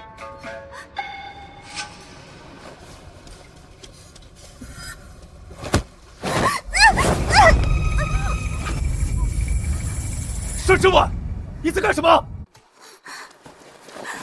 盛之婉，瞧瞧你干的好事！洋洋，小心点儿。世子，不是公主推的我，是我自己不小心。世子，你不要怪公主殿下。肚子，我的肚子好疼，你快救救我们的孩子！该死，明明是设计好的动作，怎么真的摔了？摔到了孩子可怎么办？孩子可是我唯一的筹码。你怎么这么善良？我都亲眼看见是他推的你，你还替他说话干什么？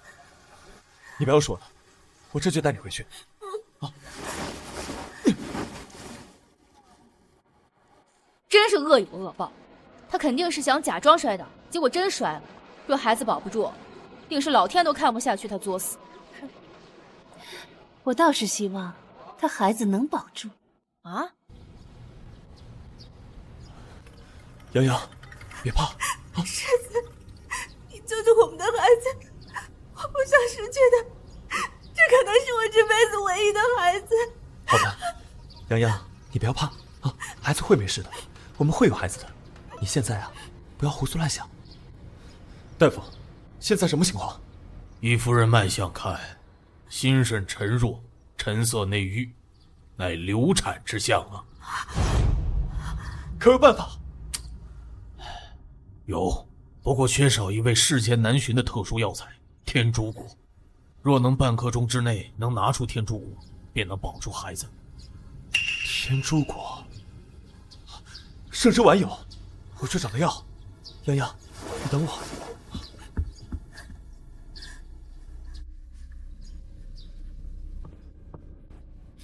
世子殿下所来何事？我知道你有天竺果，快交出来。你推了眼，还得差点小产。如今大夫说了，只有天竺果才能保住孩子，快点把天竺果交出来。梦央都说是他自己摔倒的，你又凭什么说是我推的？再说，世子难道忘了我为什么会有天竺果了吗？你不要再拖延时间了，洋洋腹中的孩子在等着天竺果救命呢。你若再不给，别怪我不客气。不客气。世子当年落入冰湖，是谁下去救的你啊？我自母体带出的寒毒，也因那次愈发严重。那有如此？如果不是你害他摔倒，我也不至于来找你要天竺果。难道是我找人让他跪在我面前的吗？还是说我让他扑在我身上的？世子爷，真是孟姑娘自己摔倒的。公主每到冬日便饱受寒冬之苦，没有天竺果，她根本熬不下去。如果不是你不为母亲熬药，她会特地来求你吗？这件事都是因你而起，是你害了她。区区寒毒，又死不了人，可她腹中的孩子等不起啊！天竺果在哪儿？快交出来！好啊，我可以给你天竺果。不过，你得服下这颗毒药。3个月以内，你将每夜忍受寒毒之苦。你若服下，那我这最后一颗天竺果便是你的了。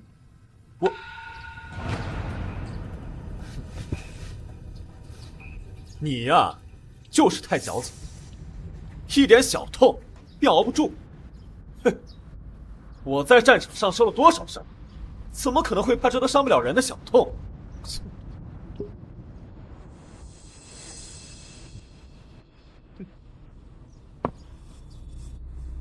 天竺果呢？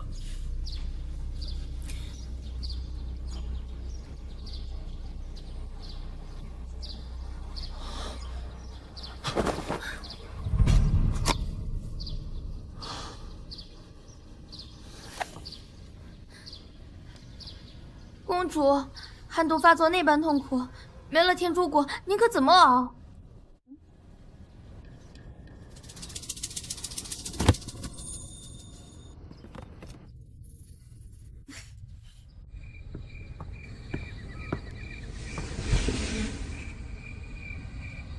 泱泱的孩子，总算是保住了。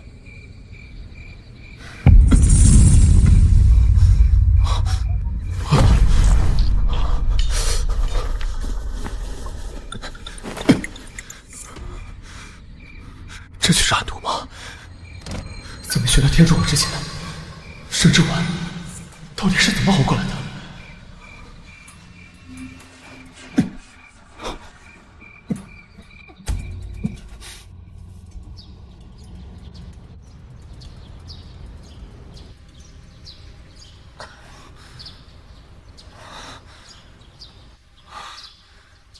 原来寒毒竟比刀剑之上难熬上百倍，我是不是该去跟盛之婉道个歉？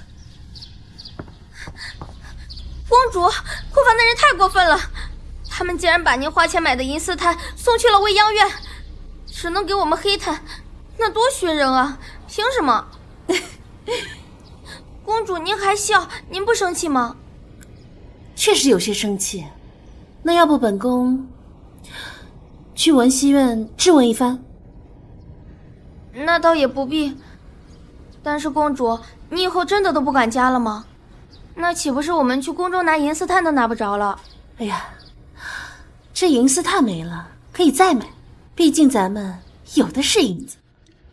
至于管家嘛，我是一定不会再管了，毕竟都要和离了，我还管那么多做什么？公主，您真的要和世子爷和离吗？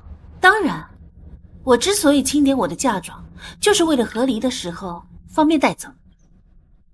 哦，诗婉，诗婉，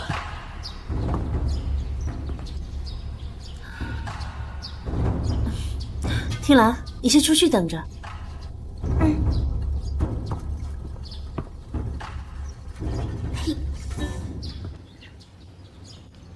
诗婉，你真的想跟我和离？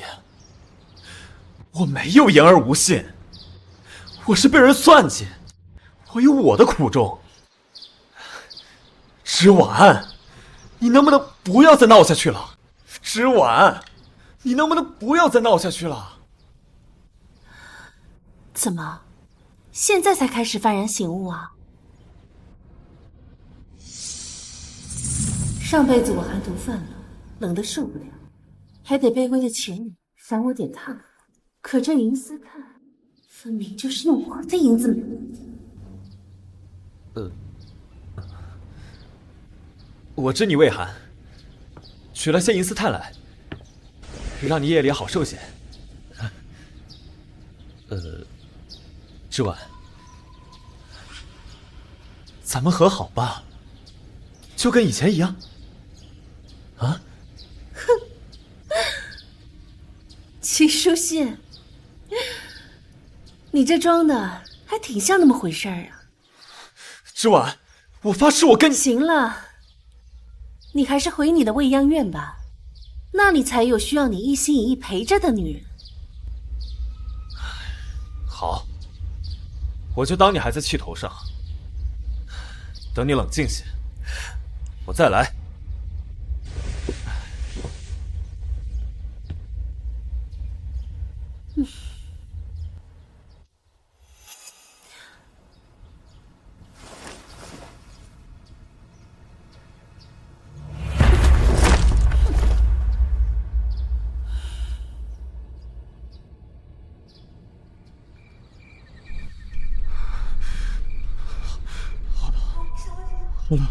如仙怎会受这般苦？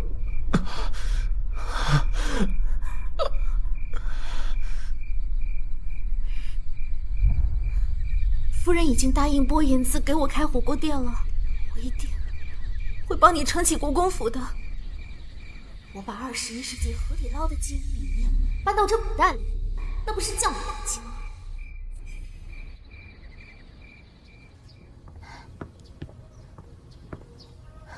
孟阳开火锅店，火锅店？什么乱七八糟的？他还让人给一个叫张大虎的刀疤脸送信。张大虎，他本是边关守将，后因战败落草为寇。哼，看来他终于是忍不住。看来他终于是忍不住了。我干什么？我可是公主，我可以给你们钱，我可以给你们很多很多钱，不要放开我！我不要的就是公主。是的。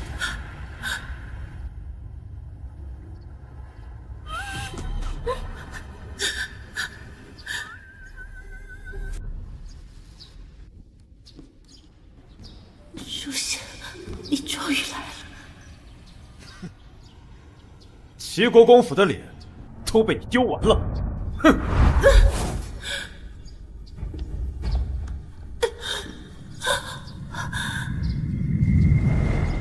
这次算来了落空了。听兰，我们走。客人可是要品茶？我是要找商行玉。在下不明白客人在说什么。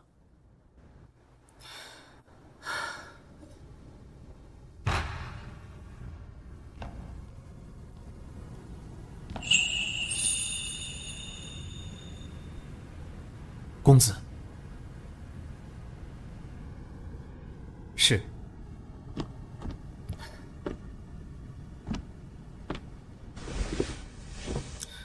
听兰，你也先下去。这么多年，还是你第一次主动找我。商二公子，你我做个交易如何？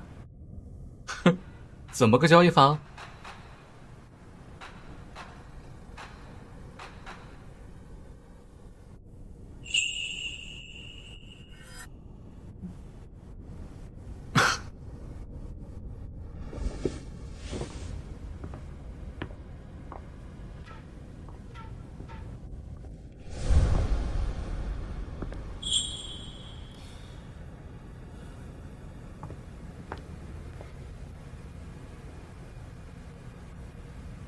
我商行玉看上的，果然不是一般的女子。公主，夫人院中传来消息，说夫人昨日睡梦中有神仙入梦，想要公主今日去昭明寺还愿，咱去吗？那你说，咱去吗？肯定不去！什么神仙入梦？夫人明知公主未寒，还让您出城，肯定没安好心。去，为何不去？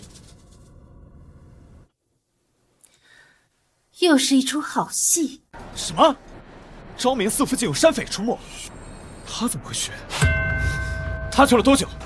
约莫小半个时辰，小的这就派人去追，应该还能追得上。且慢，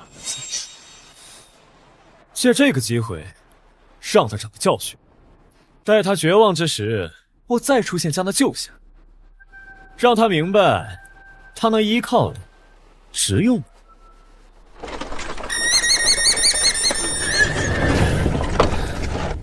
哎，怎么回事？上！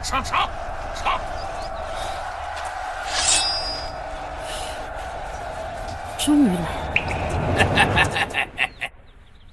怎么回事？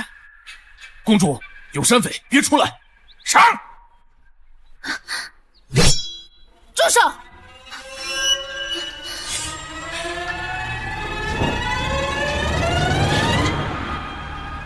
你们的目标是我，把其他人都放了，我便同你们走；否则，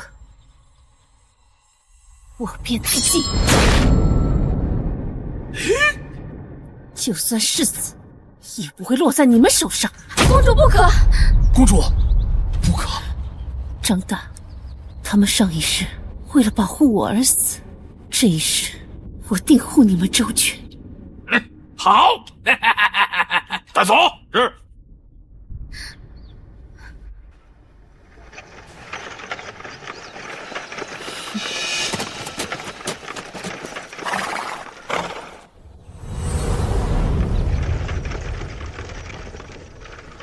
什么情况？貌似是遇到打劫的了。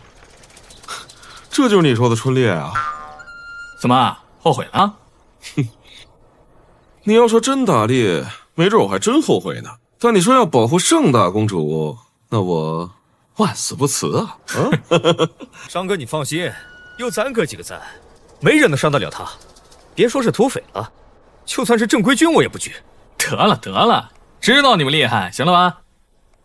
你说你对盛之婉这么好，他能知道吗？知道也好，不知道也好，他不还是乐此不疲？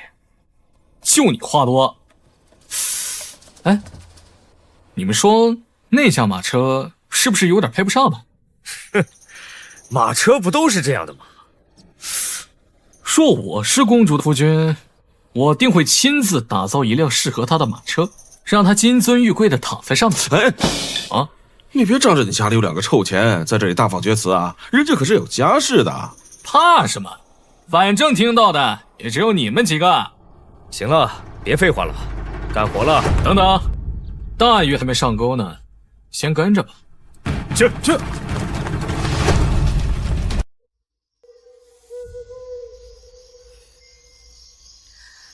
姐姐，要怪就怪你挡了我的路。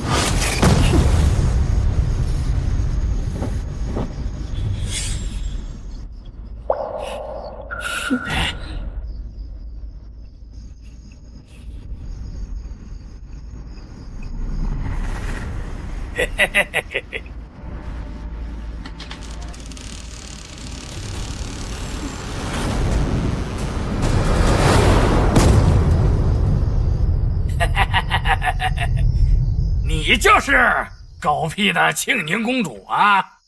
美是美，可惜呀，心肠却狠毒，连我的恩人都敢害。嘿嘿嘿嘿嘿，公主又如何？落到这里就是被千人斩、万人骑的东西。哈哈哈哈哈！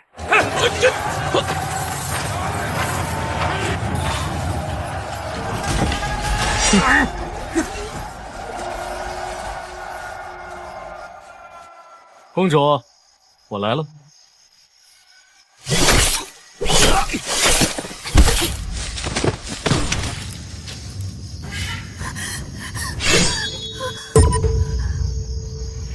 妹妹别怕，小心伤着。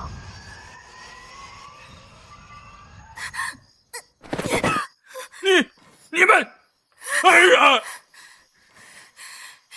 杀了我！你以为你自己能逃得掉吗？贱人，放了我恩人，有本事冲我来！张大虎，你把他当做你恩人，为了他要杀我。可你知不知道，若是没有他，你弟弟就不会死，你的脸也不会变成这般模样。你什么意思？你什么意思？给老子说清楚，这话是什么意思？难不成我爱人还会害我？烧他娘的挑拨离间！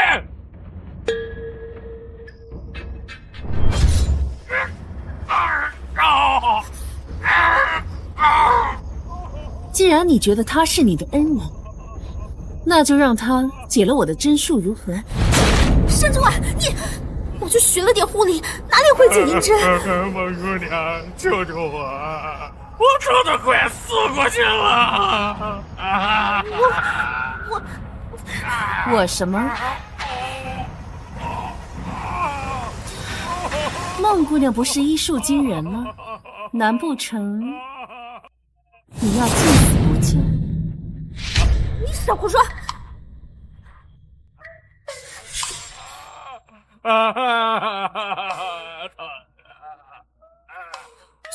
这样怎么解啊？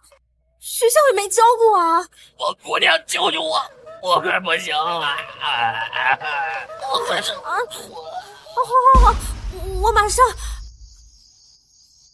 应该是这里。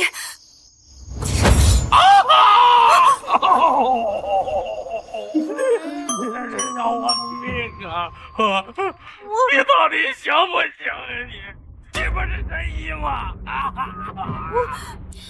孟姑娘，你看这次要不要把她另半张脸也刺上几刀，缝上几针呢？我还在想呢，这几针哪有这么容易啊？你让我再想想。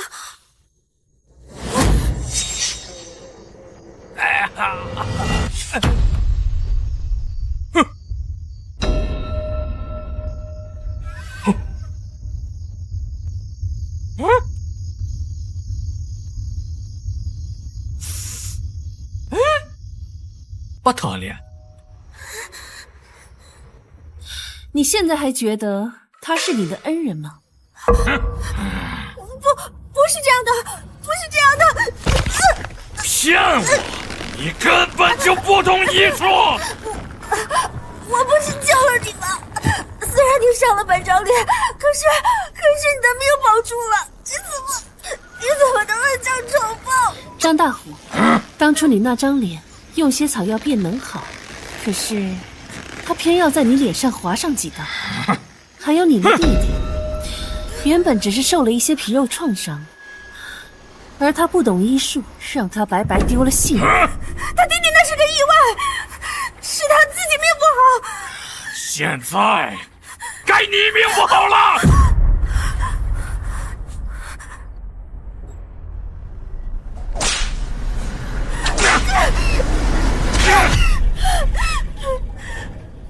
亏我把你当成恩人，对你唯命是从，你却骗我、瞒我，还害死我弟弟！我要你血债血偿！张大虎，你敢！我可是世子的女人。哼，世子！要不是世子轻信你，我弟弟也不会死。我为他出生入死。我错了，求求你放过我吧。公主殿下，我求你，我肚子里还有世子的孩子。我若不是提前准备好将计就计，你对我会有半分的心慈手软吗？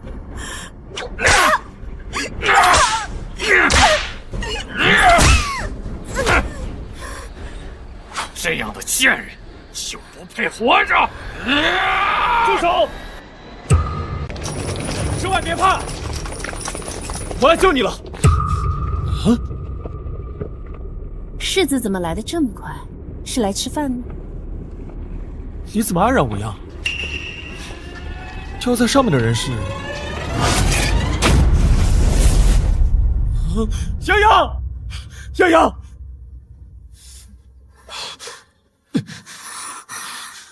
跳在上面的人怎么会是洋洋？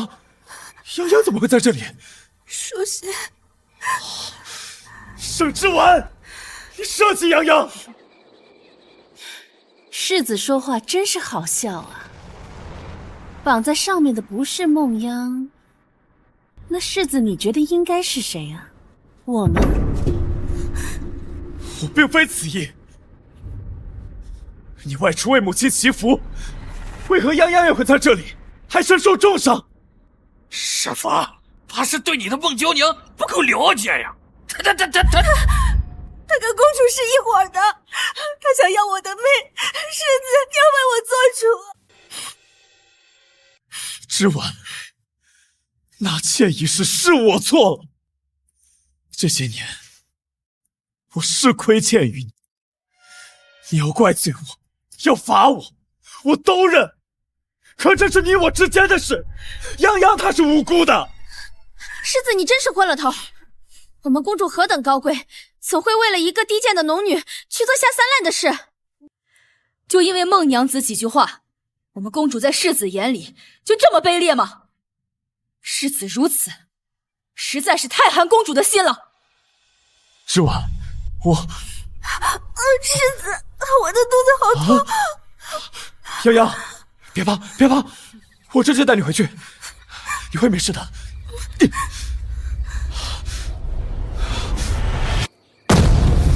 盛之婉，当日我身中寒毒，痛彻心扉。当我想到你所受之苦，我心更痛。我对你心有亏欠，可你千不该万不该动洋洋的孩子。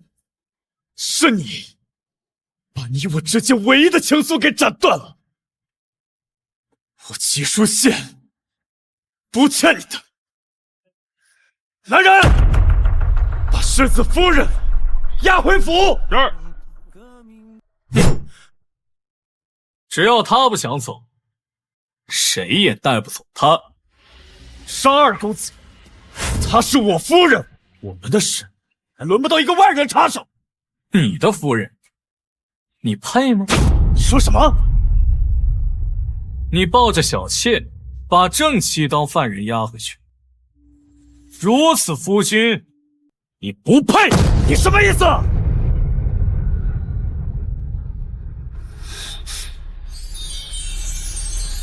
公主自有我罩着，你胆敢往前一步，杀了你！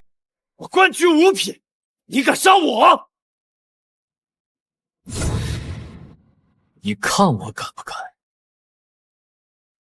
之婉，跟我回去。世子殿下还是先回去吧，今晚月色不错，我还要赏月呢。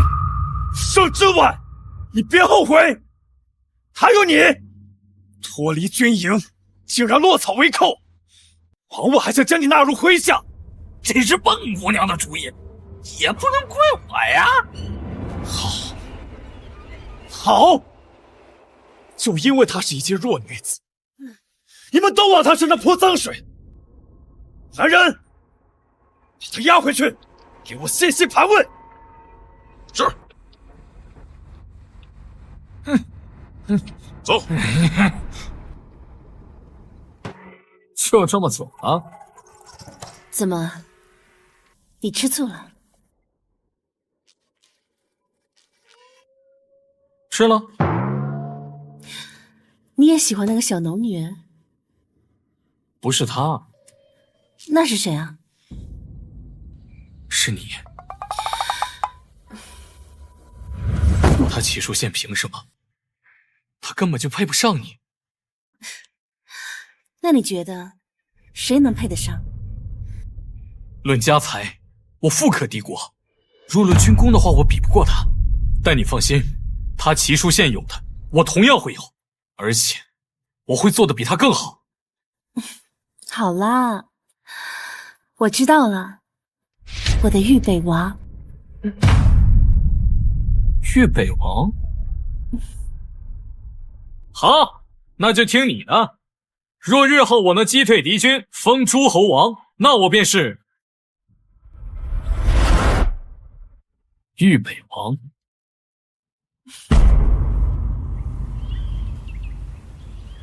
盛之婉太过分了，竟能伤及二公子勾结。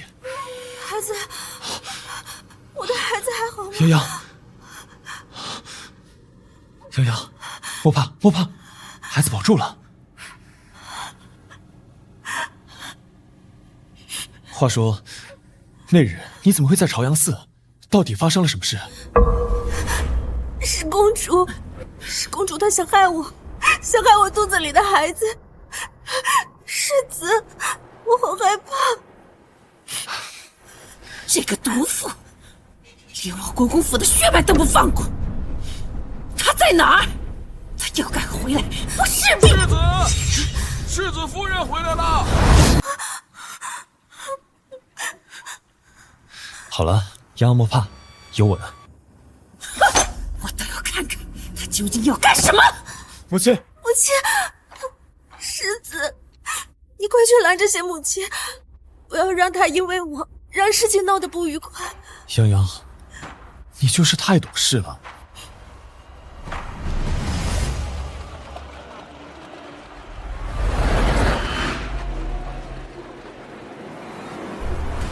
盛之婉，你是公主，是正妻，是知道了我在设计你，可那又怎样？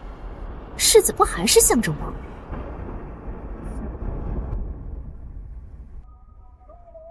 盛之婉，你还有脸回来？我可不是世子，嘴上说着一生一世一双人，可转头就跟别的女人风流流种，我怎么就没脸回来呀？我知公主因世子疼爱我而吃醋，可再怎么样，你也不能跟张大虎那样的匪徒厮混，你让国公府的脸面可往哪儿搁呀？孟姑娘这颠倒黑白的本事，真是令本宫瞠目结舌。若你是清白，为何你的簪子会在张大虎手里？为何他会对你那般客气？又为何他会为了你伤我泱泱？你还要装的什么？那世子呢？明知我有危险，可来的却是那般迟。怎么，有事耽搁了？还是说要来给我收尸啊？我自是耽搁了。那世子回来可有仔细盘查呀？这张大虎与孟姑娘可是一口一个恩人，一口一句赴汤蹈火，而我只是戳破了他的骗局。泱泱，他这话什么意思？你可有什么瞒着我？齐书宪，你蠢也就罢了，但你骨子里就是一个狼子野心之徒。之婉，书宪也是对你关心则乱，只是你与别的男人一夜未归，谁知道会发生什么呢？您这是什么意思？你与他人一夜未归，难免会对你的名声有碍。不如你把嫁妆交给书宪，他定会原谅你的。母亲这也是为你好啊。看来这嫁妆比你们的命都重要。好孩子，难不成你要背着烂臭的名声，往后你又如何见人呢？公主，你不妨就说出实情吧。昨夜是张大虎强迫了你，我也可以为您做人证的。您是受了委屈的，想必世子肯定会原谅你的。哼，如今是你对不起国公府，你还摆出这副盛气凌人的样子给谁看呢？盛之婉，收收你的架子。好的，我明白了。你明白了，那就好，那就好。书宪他同意了。上了真行，此事便过去了。不必如此麻烦。之婉，你这又怎么了？方才还不是答应的好好的？公主一面说自己清白，一面又不愿受刑，可终究是一夜未归。你又生得这般花容月貌，我要是男人，我也会有想法的。齐书宪，你觉得呢？之婉，你告诉我，昨夜到底有没有？好，既然是非对错你自有评判，那从今以后，你我便桥归桥，路归路，我们和离。和离？不能和离！你的嫁妆，我不同意。这孟姑娘腹中已怀有世子的骨肉，这样一来，便可顺理成章的上位了。什么？齐世子居然有孩子了，还是孟九娘的孩子？若是不合理，这不是让公主给农女养孩子吗？够了，盛之婉，何必闹成这般？你不嫌丢人吗？丢人的是你，我早就知道你们会有这一出。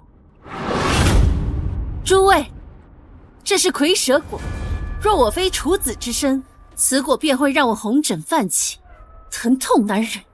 今日我便当着众人的面服下，一则是堵住悠悠众口，二则是给自己的清白一个交代。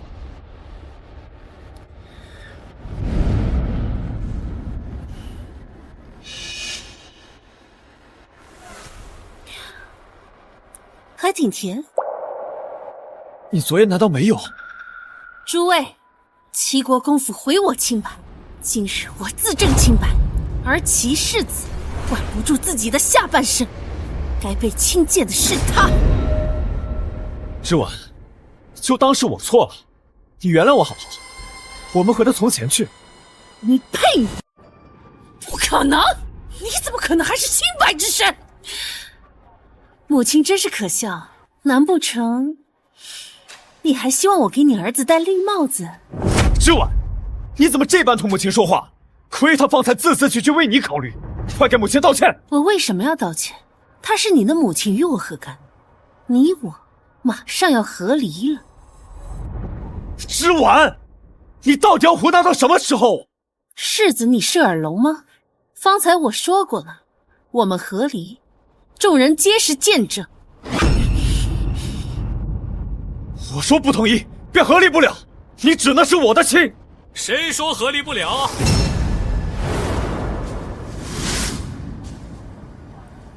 我来为公主撑腰了。商二公子，这是我国公府的家务事，还请你不要插手。说我非要插手呢？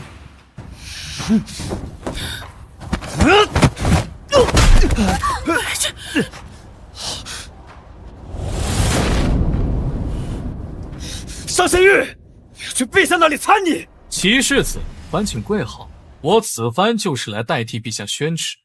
你说什么？这怎么可能？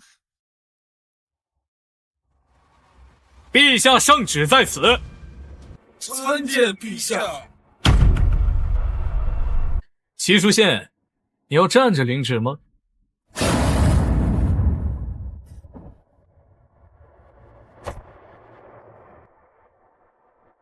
奉天承运，皇帝诏曰：之婉乃朕的心头贵宝，却在齐国公府一再受辱，既你齐家不珍惜，此婚事可作罢。钦此。不可能，齐世子，这不可能。领旨吧。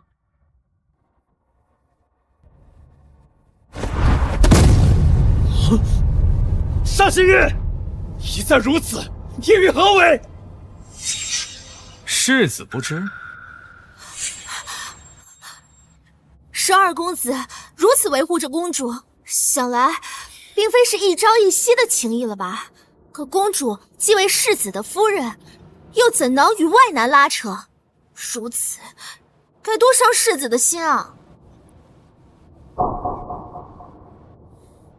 盛之婉，你早该为我让路，从此我就是名正言顺的世子夫人了。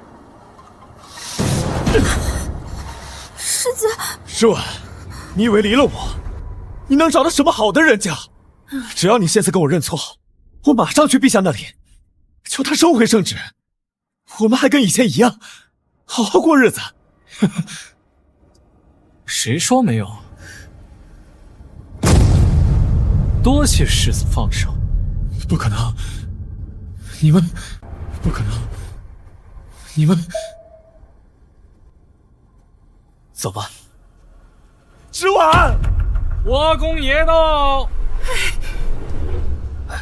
慢点儿。国公爷，你这是不走吗？有好戏看。这是我和陶娘的孩子，以后就记在你的名下，当嫡次子，好好的养着。你竟想让他把孩子生下来？那怎么了？你又不能生了，大呼小叫，成何体统？国公爷，你不能这么对我！你和这个贱世的孩子还要记在我的名下，你怎么不考虑我的感受？身为主母，连个孩子你都容不下，度量如此狭隘，这要是传出去，岂不是贻笑大方？我不管，我绝不允许这孩子进门！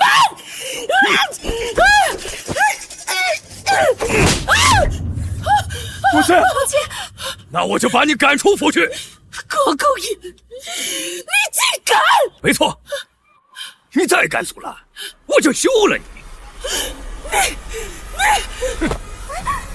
母亲，母亲，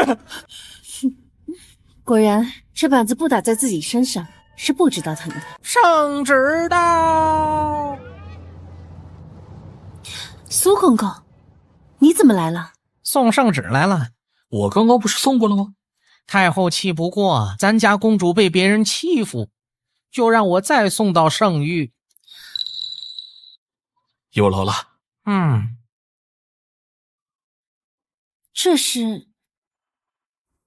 接着看戏了。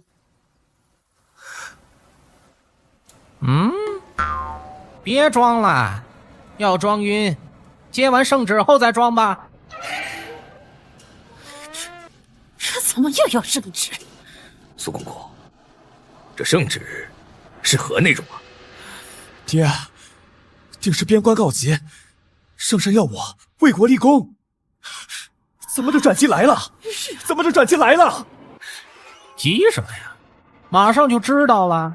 宣圣旨，微臣接旨。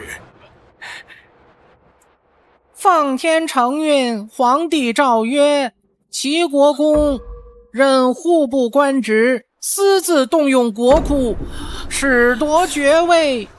动用国库？你疯了吗？钱呢？要不是你把钱管得死死的，我又何必动用国库啊？及其崔氏与其女齐氏私自挪用公主嫁妆，不合礼法，收国公府。你这个恶妇，连公主的嫁妆都敢动！现在我们连住的地方都没了。爹娘，别怕，我还有军功在身，军功在身呢。咦，齐书县虽有军功在身，却在军中错信农女孟央，致众多将士无辜惨死，其罪难逃。齐家上下发配岭南，农女孟央勾结山匪，其罪当诛，明日斩首。诸位，接旨吧。母亲，都什么时候了？别装了！母亲真的晕了。师姐，我不想死，你快救救我！都怪你！头娘，有没有人呐？都怪你！有没有人？好戏也看完了，走吧。军功在身，我来照顾。都怪你！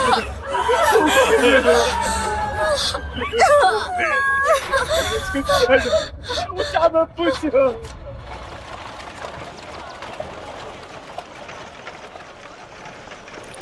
十二公子，无需这般盯着我看。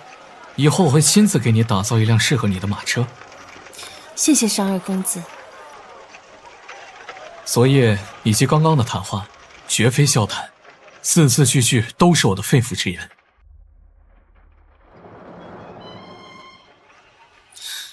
莫不是我求你帮了个忙，从此以后你便要赖上我了吧？哼，那日就算你不找我，我也会亲自送上门，保护你周全的。我和世子和离，这名声我不在意，我从来不在意这些。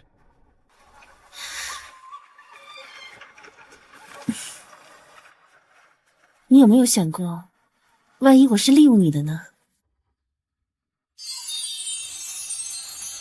我愿意被你利用，哪怕是一辈子。